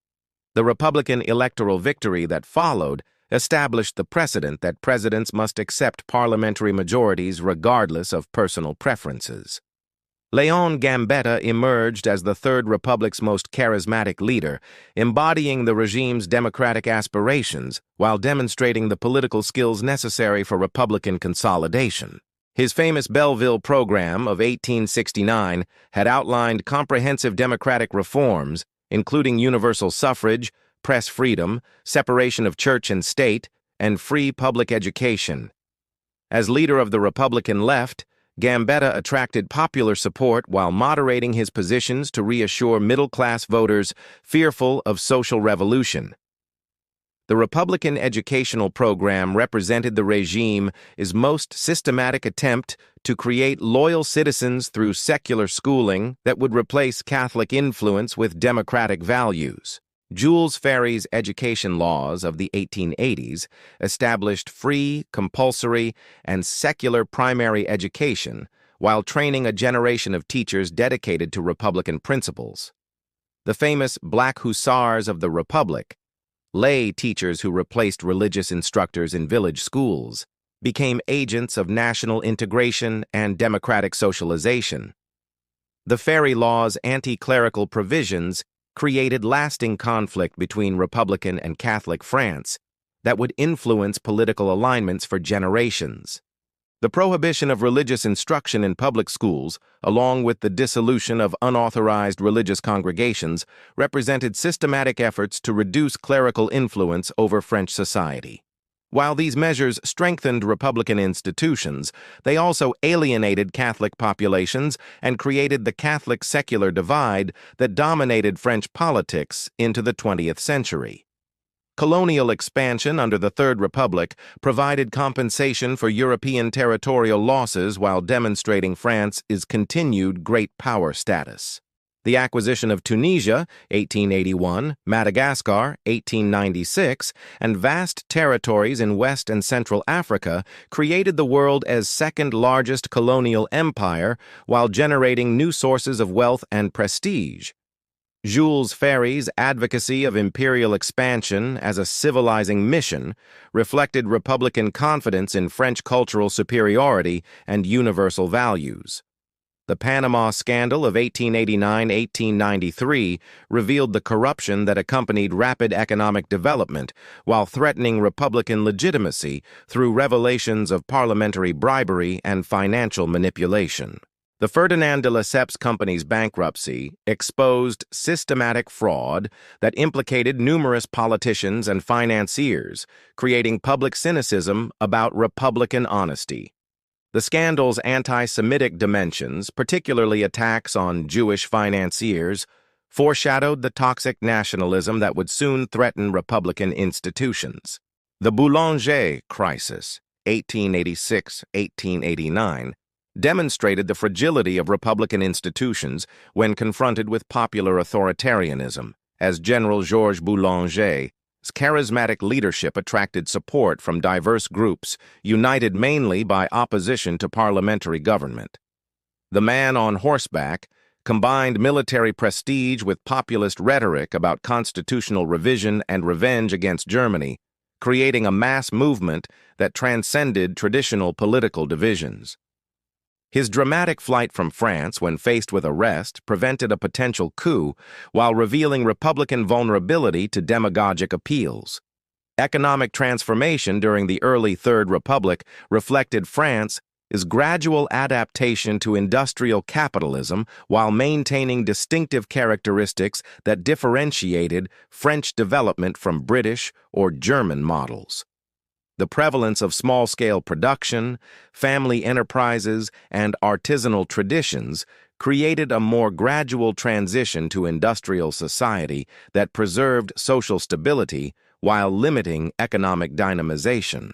Protection through the Méline Tariff of 1892 shielded French agriculture and industry from foreign competition while encouraging domestic development.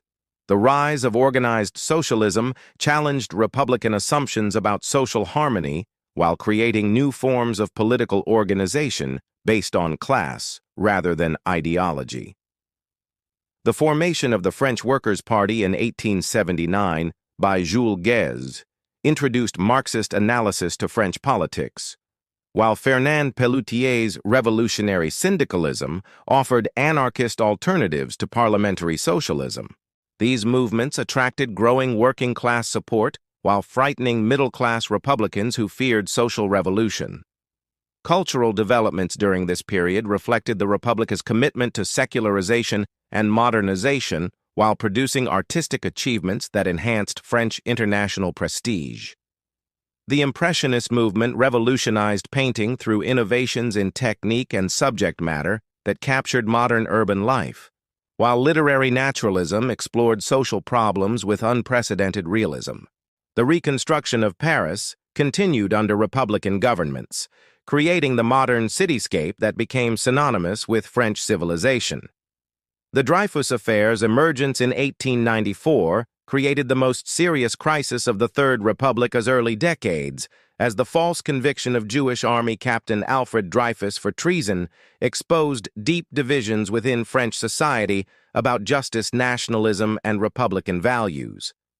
The case's evolution from routine espionage trial to national crisis revealed how issues of anti-Semitism, militarism, and clericalism could threaten democratic institutions when manipulated by extremist movements.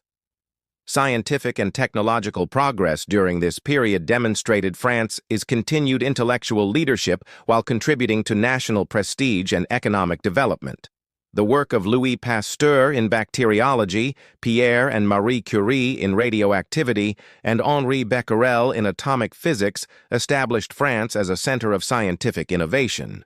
The construction of the Eiffel Tower for the 1889 Universal Exhibition symbolized French engineering achievement while providing an enduring symbol of national identity. The women's rights movement began emerging during this period, though with limited immediate success in achieving political equality.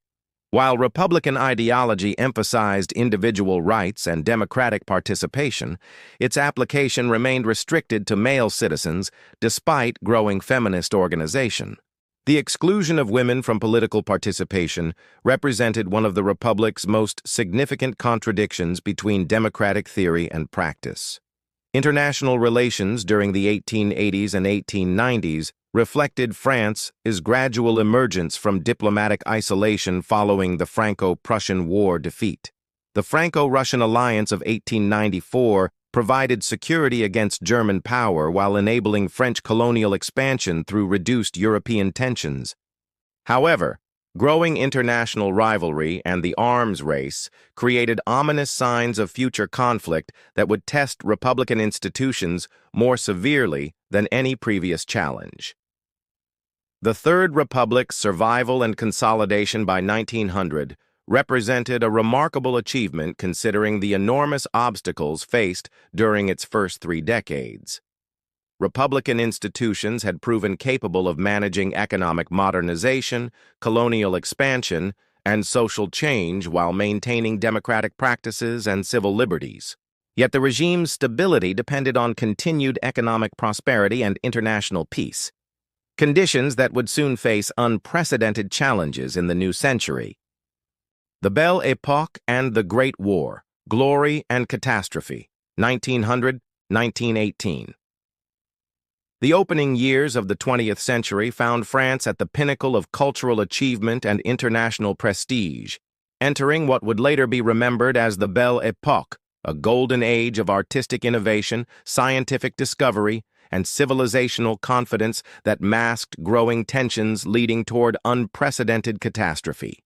This period of apparent prosperity and cultural flowering would end in the horrific trenches of the Great War, fundamentally transforming French society and marking the definitive end of the 19th century's optimistic worldview.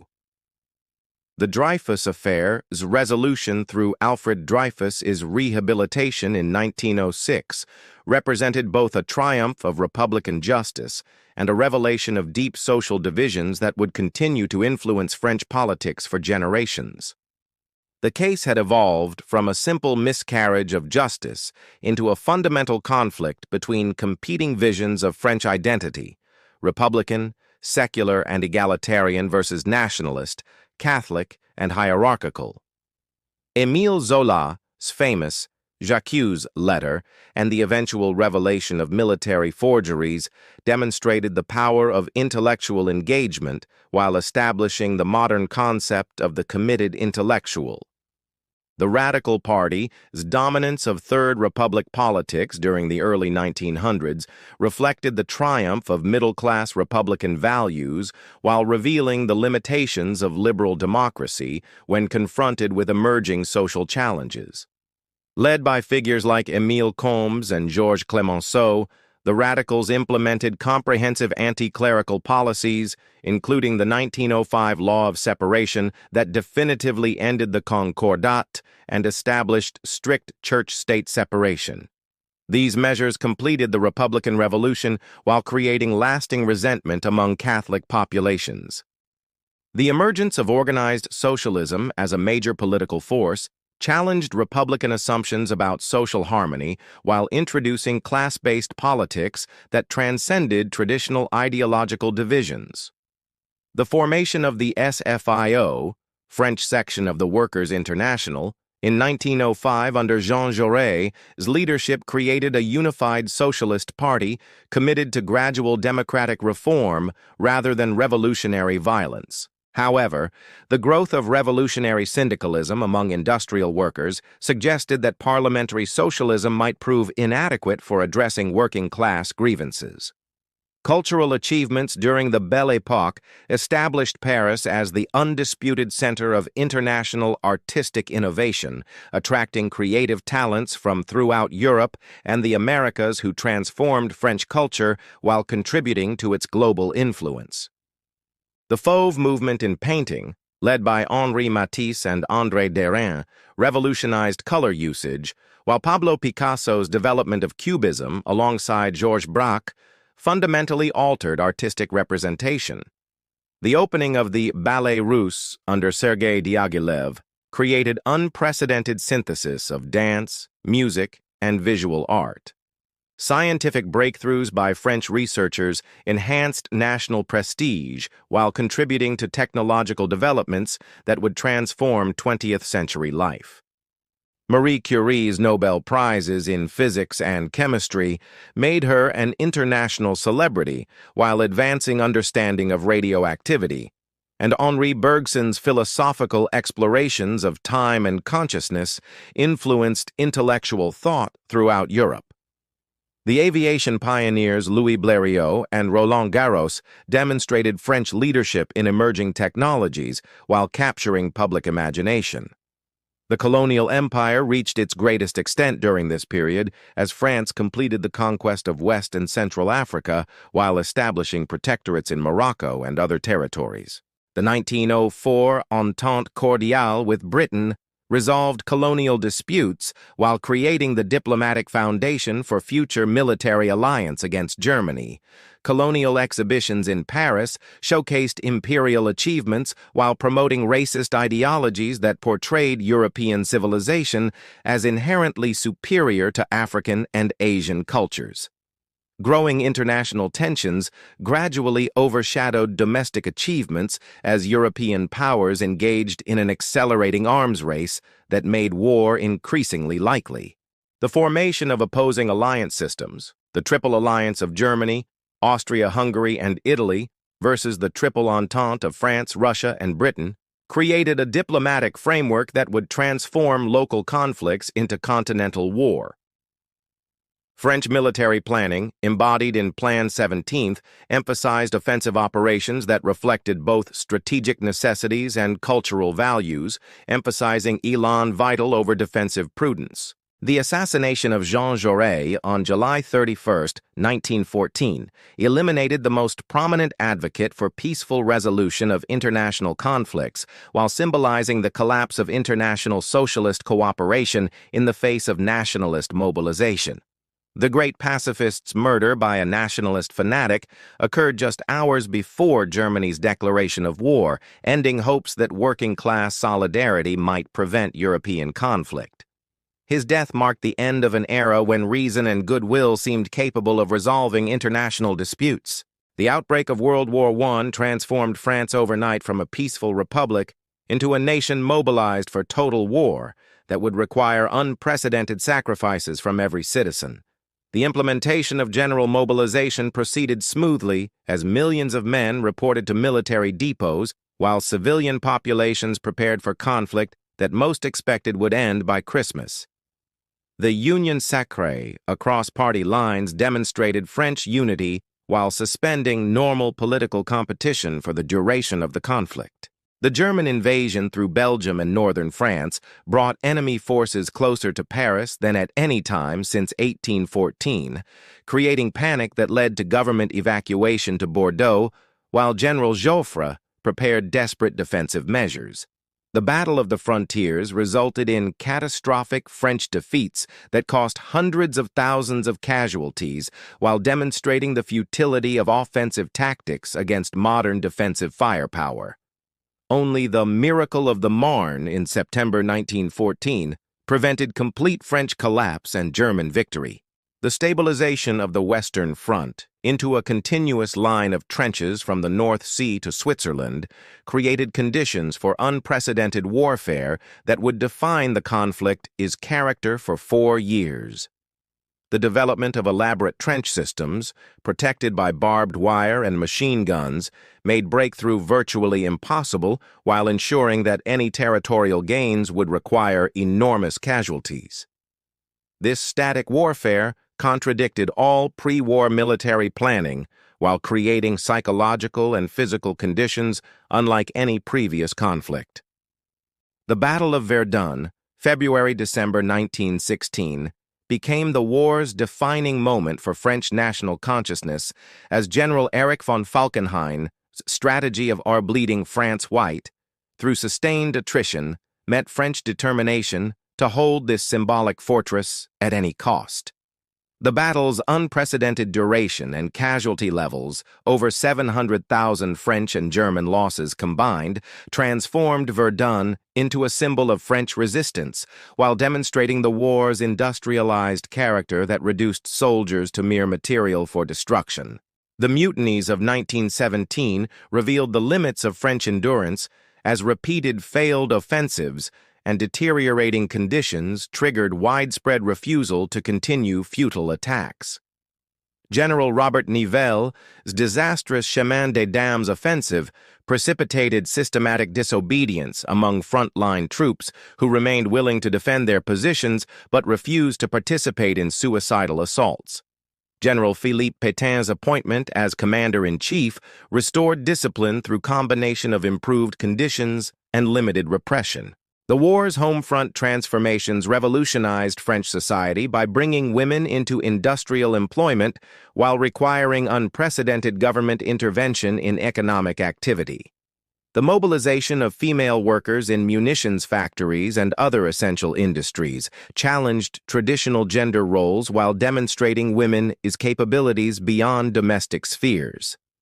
Government control over production, distribution, and prices created state capitalism that permanently altered the relationship between public and private sectors. The entry of the United States into the war in April 1917 provided crucial reinforcement that enabled final victory while establishing American influence over European affairs that would persist throughout the 20th century.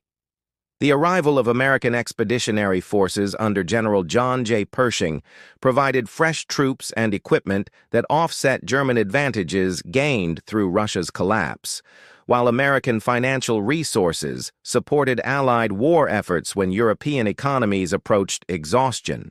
The German Spring Offensive of 1918 brought enemy forces within artillery range of Paris before being halted through combined Allied resistance that demonstrated effective cooperation between French, British, and American forces.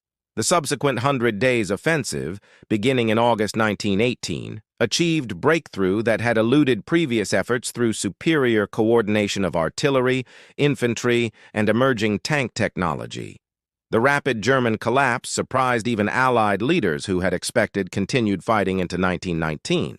The armistice of November 11, 1918, ended 4 years of unprecedented destruction that had cost France over 1.3 million military deaths, plus hundreds of thousands of civilian casualties, while devastating the country's industrial heartland. The war's material costs included destruction of entire cities, industrial facilities, and agricultural areas that would require decades to rebuild. More significantly, the conflict had shattered pre-war assumptions about progress, civilization, and human nature that could never be fully restored. The human cost of victory created a lost generation, whose absence would influence French society for decades, as demographic losses concentrated among young men eliminated potential leaders, innovators, and parents who might have shaped national development. The psychological trauma experienced by survivors created lasting changes in cultural attitudes, as traditional patriotic values gave way to disillusionment and skepticism about authority. The war memorials that appeared in every French village served as permanent reminders of sacrifice, while questioning whether such costs could ever be justified.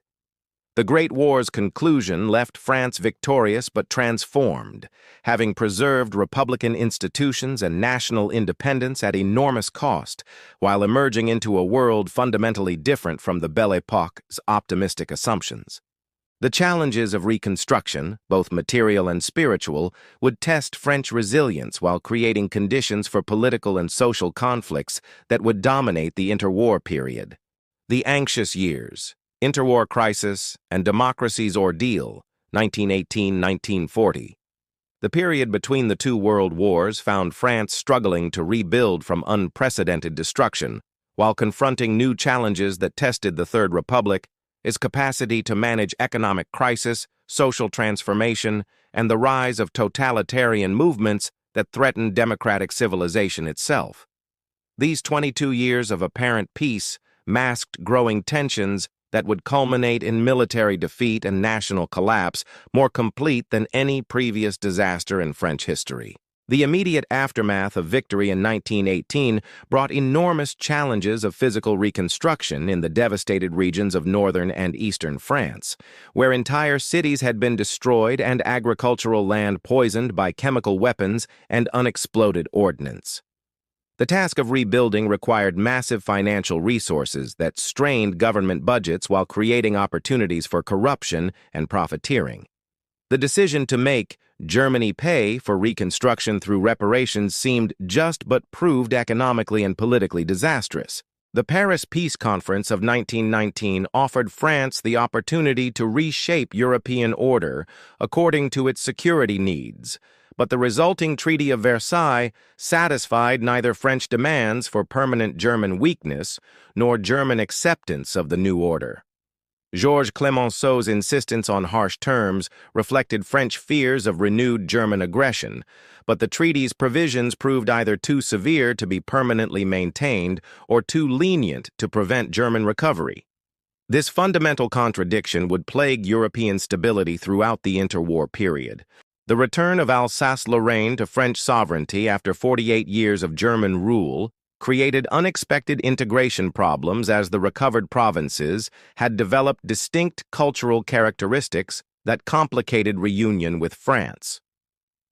The population's attachment to German social insurance systems, educational methods, and religious practices required sensitive handling that French administrators often provided inadequately. These difficulties revealed how nationalism and cultural identity had evolved since 1871 in ways that simple territorial transfers could not resolve. Economic problems dominated French politics throughout the 1920s as successive governments struggled with inflation, currency instability, and the enormous costs of reconstruction and debt service. The franc's decline against stronger currencies reduced French international purchasing power, while benefiting exporters at the expense of import-dependent industries and consumers. Raymond Poincaré's stabilization program of 1926–1928 restored monetary confidence but required deflationary policies that reduced living standards for many French workers. The political instability that characterized Third Republic governance reached new extremes during the interwar period, as weak coalition governments averaged less than 8 months in office while facing unprecedented challenges requiring long-term planning and consistent policies. The collapse of traditional political distinctions between left and right created confusion that prevented effective governance while encouraging extremist movements that promised simple solutions to complex problems. This governmental weakness would prove fatal when confronted with external threats. The rise of fascism in Italy and Germany created new forms of political organization that challenged liberal democratic assumptions while appealing to populations disillusioned with parliamentary government's apparent inefficiency. French fascist movements like the Action Française and later the Croix de Feu attracted support from middle-class groups fearful of socialist revolution and nostalgic for strong leadership. While these movements remained minorities, their growth demonstrated democracy's vulnerability during periods of economic and social stress. The Great Depression's impact on France proved more prolonged than in other major economies. as the country's late entry into the crisis was followed by slower recovery that persisted throughout the 1930s. Industrial production declined by nearly 30%, while unemployment reached levels that overwhelmed existing social welfare systems. The Depression's psychological impact may have exceeded its material effects, as economic insecurity undermined confidence in democratic institutions while encouraging support for authoritarian alternatives. The Popular Front's electoral victory in 1936 brought socialist leader Léon Blum to power at the head of a coalition that promised comprehensive social reform while defending Republican institutions against fascist threats. The government's immediate achievements included the 40-hour workweek, paid vacations, and collective bargaining rights that transformed French labor relations. However, these reforms coincided with massive strike waves that terrified conservative opinion, while the government's economic policies failed to restore prosperity.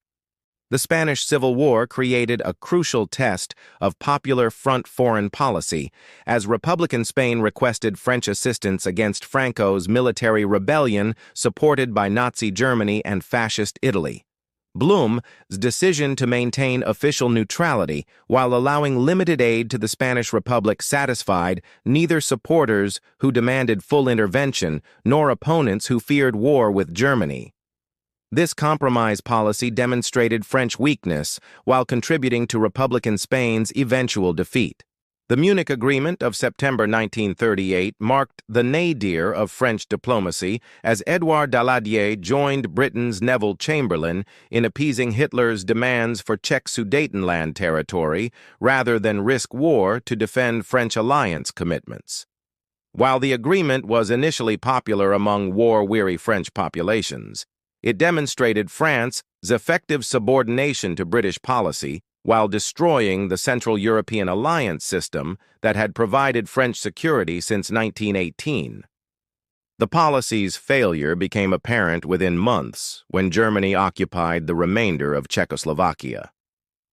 The cultural achievements of interwar France provided compensation for political and economic difficulties while establishing Paris's continued leadership in international artistic development. The Surrealist movement, led by André Breton, revolutionized literature and visual arts through exploration of unconscious creativity, while writers like Marcel Proust and André Gide achieved international recognition for literary innovations that influenced world literature. Cinema emerged as a distinctively French art form through the work of directors like Jean Renoir and Marcel Carnet. The growth of mass culture during this period reflected technological advances and changing social conditions that democratized entertainment while creating new forms of cultural expression. Radio broadcasting, mass circulation newspapers, and popular cinema created shared cultural experiences that transcended traditional class and regional divisions. The emergence of sports as mass entertainment, symbolized by France's hosting of the 1924 Olympics, demonstrated changing leisure patterns in urban industrial society. Women's roles continued evolving despite the absence of political equality, as changing economic conditions and cultural attitudes gradually expanded opportunities for female participation in public life. The 1920s brought new fashions, behaviors, and expectations that challenged traditional gender roles, while the economic crisis of the 1930s forced many women into employment to support their families. However, France remained more conservative than other Western democracies in extending political rights to women. The colonial empire faced growing challenges during this period as nationalist movements in North Africa and Indochina began demanding independence or greater autonomy. The Rif War in Morocco, 1921-1926, required major military intervention to suppress Abdelkrim's rebellion, while Vietnamese nationalist movements began organizing resistance to French rule. These colonial conflicts drained resources while foreshadowing the larger struggles for independence that would follow World War II. The intellectual response to interwar crises produced some of the 20th century's most influential philosophical and political thought, as French thinkers grappled with democracy's apparent failures and civilization's fragility. Writers like Antoine de Saint-Exupéry explored themes of heroism and transcendence, while philosophers like Gabriel Marcel developed existentialist responses to modern alienation. The period's cultural achievements provided lasting contributions to human thought while reflecting deep anxiety about Western civilization's future. Military preparations during the late 1930s revealed both French awareness of growing threats and fundamental misconceptions about future warfare's character. The construction of the Maginot Line represented sophisticated defensive thinking based on World War I experiences, but its limitations, particularly the failure to extend fortifications along the Belgian border, reflected political constraints and strategic miscalculations. French military doctrine emphasized defensive tactics unsuited to the mobile warfare that Germany was developing. The declaration of war against Germany on September 3, 1939, following Hitler's invasion of Poland, found France militarily unprepared and politically divided despite years of growing tension. The phony war period that followed demonstrated French unreadiness for modern warfare, while German forces completed their conquest of Poland and prepared for Western offensive operations. This final crisis of the Third Republic would soon reveal the cumulative effects of 20 years of political weakness, social division, and strategic confusion. The Dark Years: Occupation, Resistance, and Liberation, 1940-1945. The German offensive of May 1940 shattered French military resistance with stunning rapidity, demonstrating how completely modern warfare had evolved beyond the static trench fighting that had defined French strategic thinking since 1918. In just 6 weeks, the army that had been considered Europe's finest collapsed under German blitzkrieg tactics, leading to the most complete military defeat in French history and the establishment of occupation that would test French character in ways no previous crisis had demanded. The Battle of France began on May 10, 1940, when German forces launched simultaneous attacks through the Low Countries and the supposedly impassable Ardennes forest, outflanking the Maginot Line while exploiting gaps in French defensive planning. General Heinz Guderian's armored spearhead achieved breakthrough at Sedan, the same location where Napoleon III had been captured 70 years earlier, demonstrating how tactical innovation and technological superiority could overcome numerical equality. The German success resulted from superior coordination of tanks, aircraft, and radio communication rather than overwhelming force.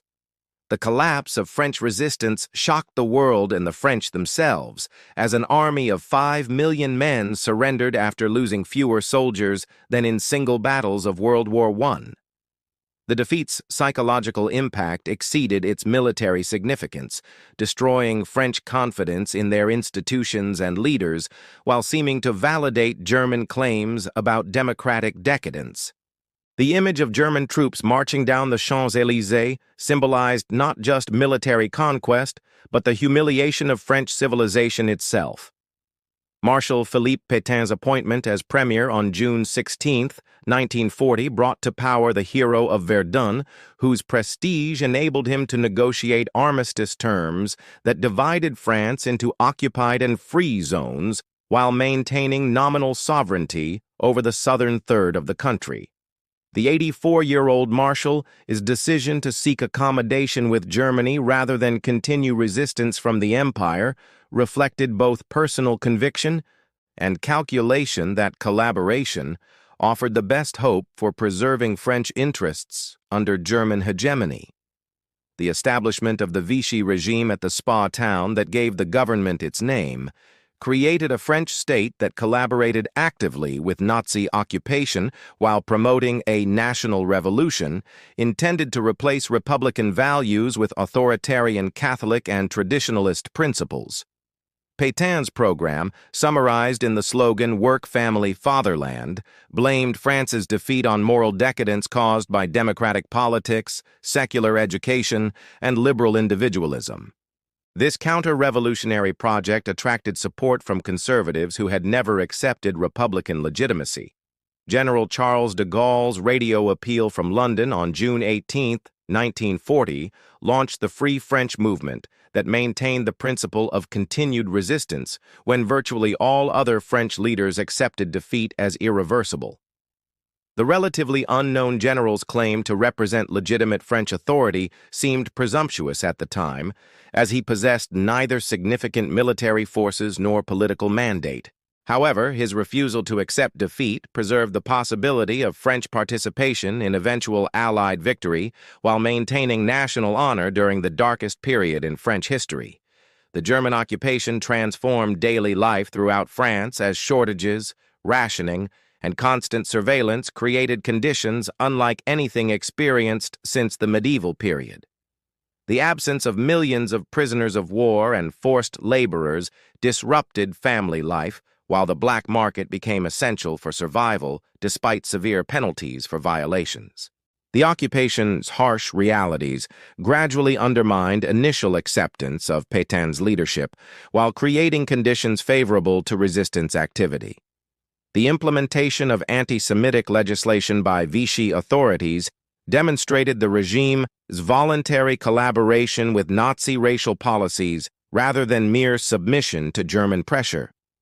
The Jewish Statute of October 1940 excluded Jews from public employment and many professions, while subsequent measures led to deportation of over 75,000 French and foreign Jews to Nazi extermination camps. This persecution revealed how quickly established legal protections could disappear when democratic institutions collapsed. The emergence of organized resistance reflected both patriotic opposition to occupation and growing disillusionment with Vichy policies that proved incapable of protecting French interests. Early resistance groups formed spontaneously around communist networks, military officers, and ordinary citizens outraged by German behavior.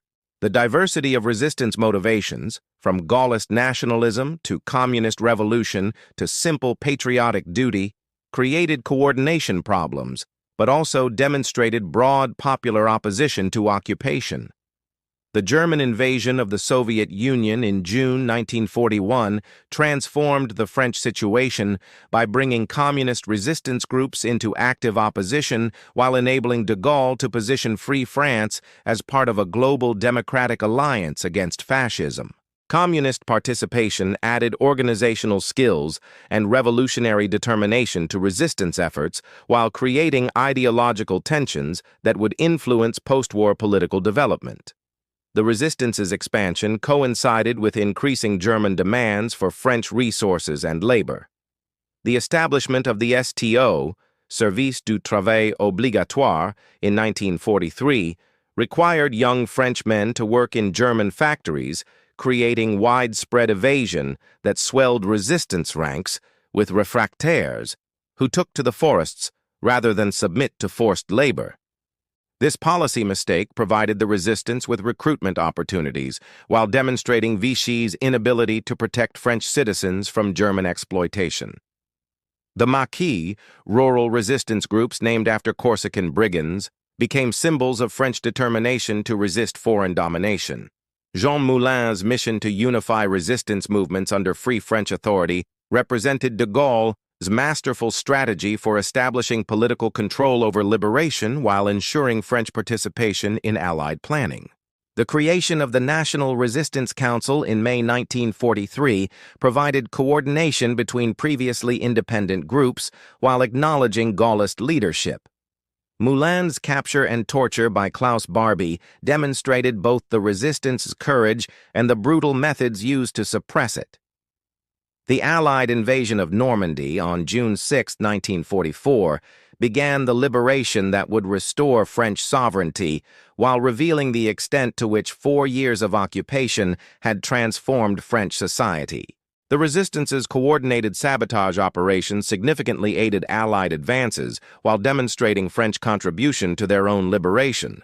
However, the uneven geographic pattern of resistance activity and liberation created regional differences that would influence post-war reconstruction.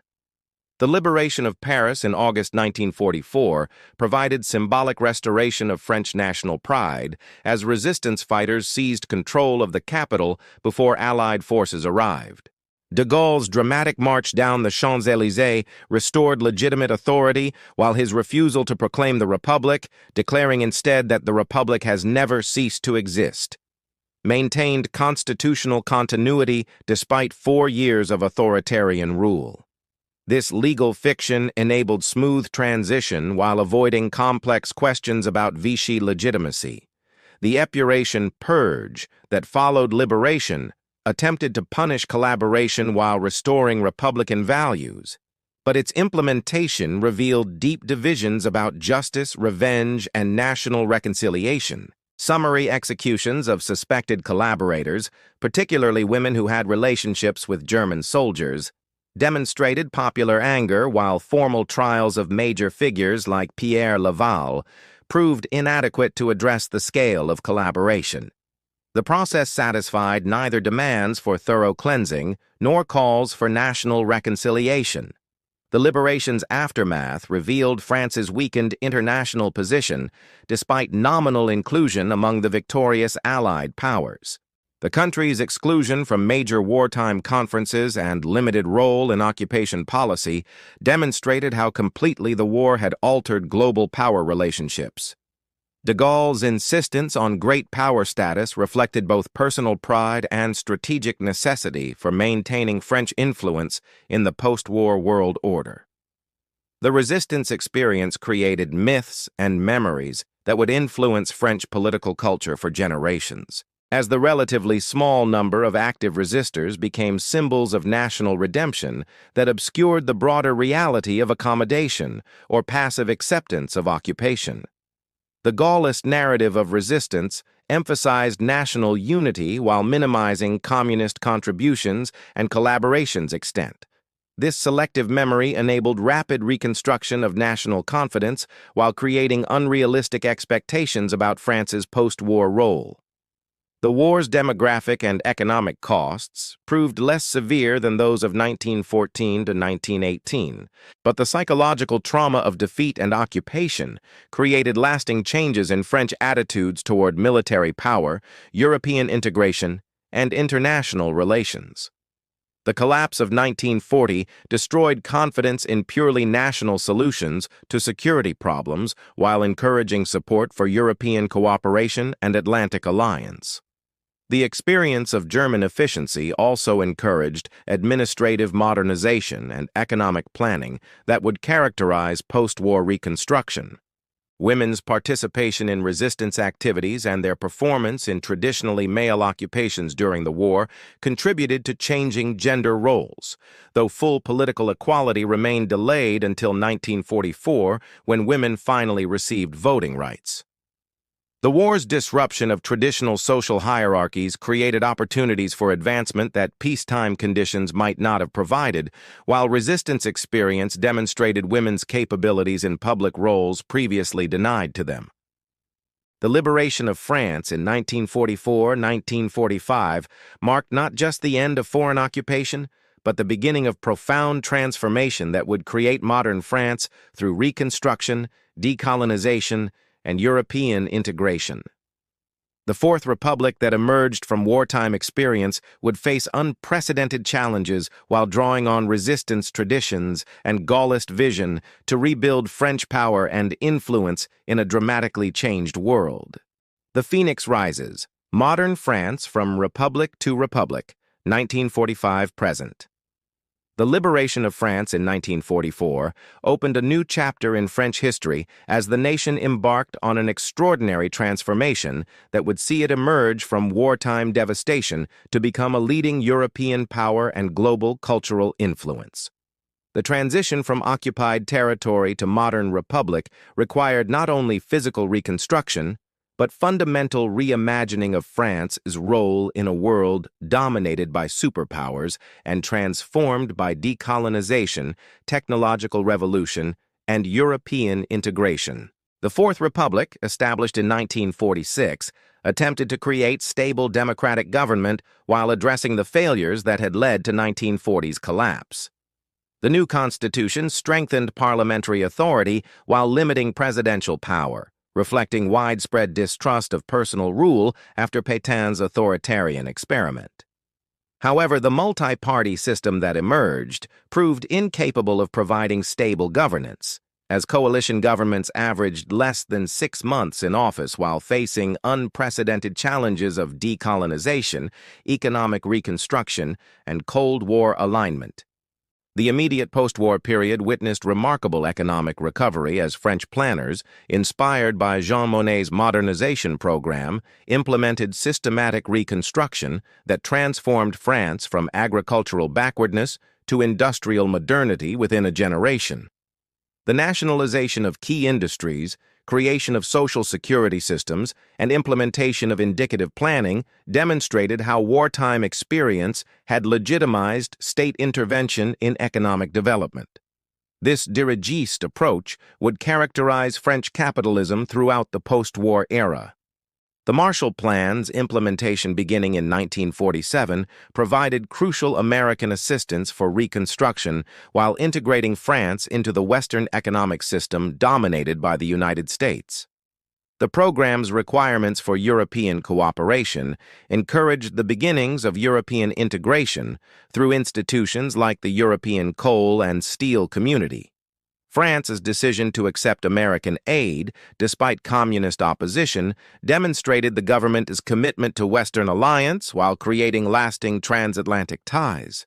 The decolonization crisis posed the Fourth Republic's greatest challenge as nationalist movements throughout the French Empire demanded independence, while French settlers and military leaders insisted on maintaining imperial control.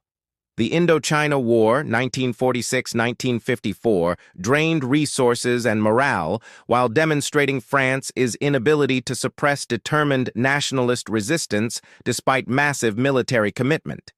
The defeat at Dien Bien Phu in 1954 ended French rule in Southeast Asia, while foreshadowing similar struggles in North Africa. The Algerian War, 1954-1962, created the crisis that destroyed the Fourth Republic while bringing Charles de Gaulle back to power under circumstances that enabled fundamental constitutional change. The conflict's intensity, involving over 500,000 French troops and creating over 1 million refugees, reflected Algeria's unique status as an integral part of France rather than a mere colony. The war's brutal methods, including systematic torture and terrorist attacks, traumatized French society while revealing the moral bankruptcy of imperial rule. De Gaulle's return to power in May 1958 occurred amid military rebellion and threatened civil war as army officers and settler extremists attempted to overthrow the republic rather than accept Algerian independence. The general's appointment as premier with emergency powers enabled him to draft a new constitution that created the Fifth Republic's semi-presidential system. This institutional innovation balanced democratic legitimacy with executive authority while providing the stability that had eluded previous republics. The Fifth Republic's constitution, approved by referendum in September 1958, fundamentally altered French governance by creating a powerful presidency while maintaining parliamentary government. De Gaulle's conception of presidential authority drew on French monarchical traditions while adapting them to democratic requirements through direct election and limited terms. This system provided effective leadership while preserving pluralistic politics, enabling France to address challenges that had overwhelmed previous regimes. The resolution of the Algerian crisis through the Evian Accords of 1962 ended France's imperial era while creating a massive refugee crisis as over 1 million Pieds Noirs fled to mainland France. The war's conclusion required extraordinary political courage from de Gaulle, who defied his original supporters to implement policies he judged necessary for French interests. The successful transition from empire to republic demonstrated how democratic institutions could manage even the most traumatic political changes. De Gaulle's foreign policy of certain idea of France sought to restore French independence and grandeur through nuclear weapons development, withdrawal from NATO command structure, and leadership of European integration on French terms. The force de frappe provided France with independent nuclear capability, while the pursuit of détente with the Soviet Union demonstrated autonomy from American foreign policy. These policies enhanced French prestige while creating tensions with Atlantic allies. The economic transformation known as Les Trente Glorieuses, 1945-1975, created unprecedented prosperity as French living standards rose dramatically through industrial modernization, urbanization, and technological innovation. The development of high-speed rail, nuclear energy, and aerospace industries demonstrated French technological capabilities while improving quality of life. Consumer society emerged as automobiles, television, and household appliances became widely available for the first time. The May 1968 events began as student protests against authoritarian university administration, but escalated into a general strike involving 10 million workers that paralyzed France for several weeks. This extraordinary uprising combined generational rebellion against traditional authority with working-class demands for economic justice and democratic participation. While de Gaulle survived the crisis, the events marked the beginning of cultural transformation that would permanently alter French society. The presidency of Valéry Giscard d'Estaing, 1974-1981, modernized French society through liberal reforms, including abortion rights, divorce law changes, and the voting age reduction to 18.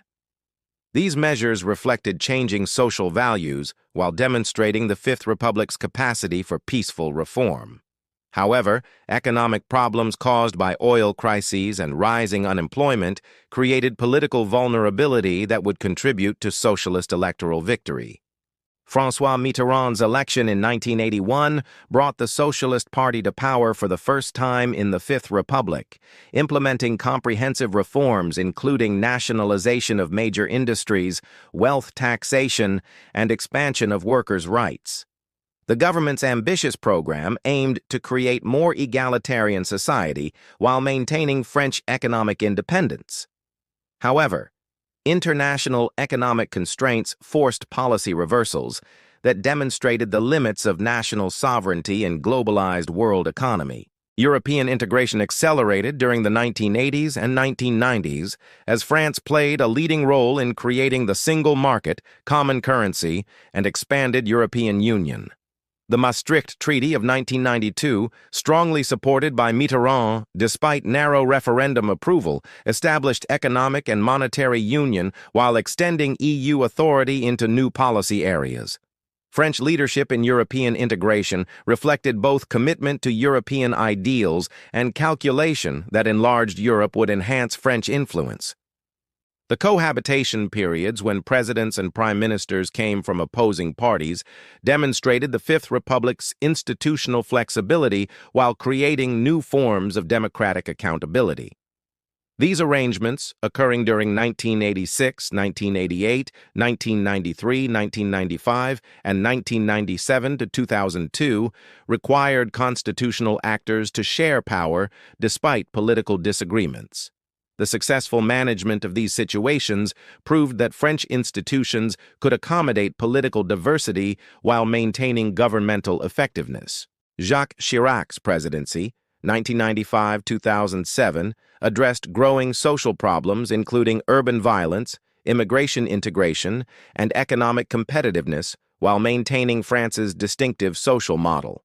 The decision to reduce the presidential term from 7 to 5 years reflected democratic modernization, while the controversial rejection of the European Constitution in 2005 demonstrated popular skepticism about further European integration. These developments revealed tensions between elite preferences and popular concerns. The election of Nicolas Sarkozy in 2007 brought energetic leadership committed to economic liberalization and closer Atlantic ties, while maintaining French distinctiveness in global affairs. His presidency coincided with the global financial crisis that tested European solidarity and French economic resilience. The government's response combined stimulus measures with structural reforms while supporting European crisis management mechanisms. François Hollande's presidency, 2012-2017, faced continued economic challenges, including high unemployment, terrorist attacks, and rising populist movements that questioned traditional political assumptions.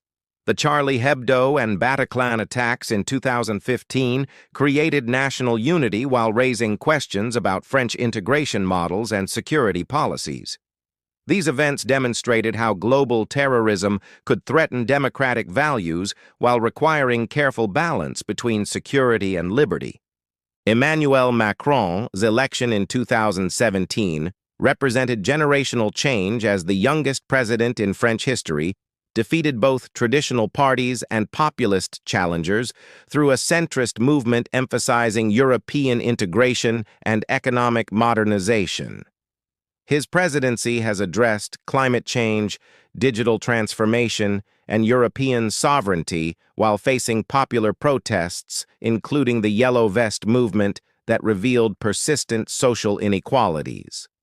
Contemporary France balances preservation of its distinctive cultural identity and social model with adaptation to globalization, technological change, and demographic transformation.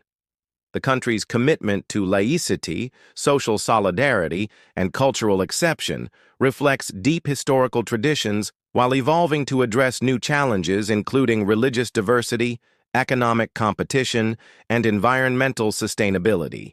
The COVID-19 pandemic beginning in 2020 tested French institutions and social cohesion while demonstrating both the importance of public services and the limits of state power in addressing global challenges. The crisis accelerated trends toward digitalization and environmental consciousness while revealing persistent inequalities that require policy attention. France's role in addressing climate change through the Paris Agreement and European Green Deal reflects both international leadership and domestic necessity as environmental concerns increasingly influence political debate. The transition toward renewable energy and sustainable development requires fundamental economic transformation while maintaining social cohesion and international competitiveness. The ongoing challenges of immigration integration, urban development, and educational equality demonstrate that France continues to grapple with questions of national identity and social justice that have shaped its history for centuries.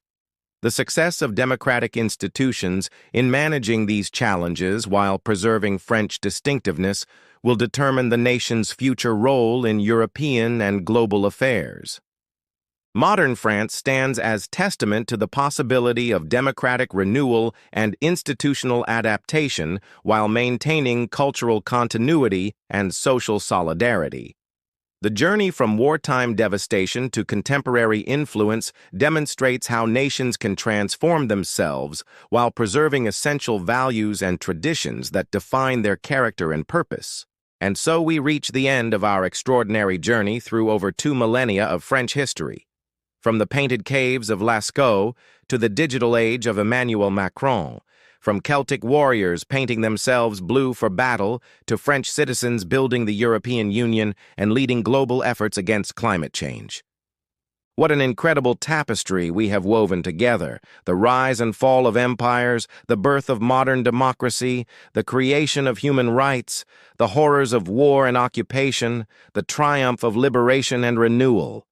We have witnessed France give the world the Declaration of the Rights of Man, Impressionist painting, cinema, and countless other gifts that continue to enrich human civilization. We have seen a nation that has experienced monarchy and republic, empire and democracy, defeat and victory, always finding ways to reinvent itself while preserving its essential character. The story of France is ultimately the story of human possibility, of what people can achieve when they dare to dream of liberty, equality, and fraternity, when they refuse to accept that things must remain as they have always been. From the revolutionaries of 1789 storming the Bastille to the resistance fighters of 1943 sabotaging Nazi supply lines. From Charlemagne building an empire of learning to Marie Curie discovering the secrets of radioactivity, France has consistently produced individuals willing to challenge the impossible and reshape the world. Yet this history also reminds us that progress is never guaranteed, that democracy is fragile, that the values we cherish must be defended in every generation. The collapse of 1940 and the collaboration of Vichy show how quickly civilization can crumble when vigilance fails.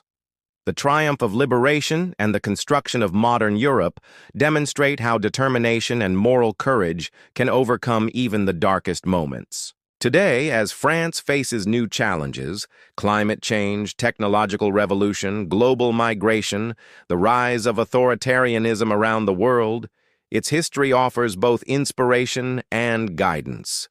The French have proven repeatedly that they can adapt and evolve while maintaining their commitment to human dignity, cultural excellence, and social solidarity. The republic that emerged from revolution, survived Napoleon, weathered the Franco-Prussian War, endured 2 world wars, decolonized an empire, and built European unity has shown remarkable resilience throughout its long journey. The France of today, with its high-speed trains connecting gleaming cities, its universal healthcare and education systems, its leadership in art and fashion and cuisine, its commitment to international cooperation and human rights represents the culmination of centuries of struggle, sacrifice, and achievement. It stands as proof that the ideals proclaimed in 1789 were not merely revolutionary slogans, but enduring principles capable of creating a more just and beautiful world. The story of France reminds us that history is not just a collection of dates and battles and kings, but the record of ordinary people doing extraordinary things, of individuals who chose courage over comfort, principle over profit, hope over despair. It is the story of every society that has ever dared to believe that tomorrow can be better than today. Vive la France! Long live the eternal quest for liberté, égalité, fraternité. This is the entire history of France, a nation that taught the world to dream of revolution, to build for beauty, to fight for freedom, and to never stop believing in the possibility of human progress. The story continues.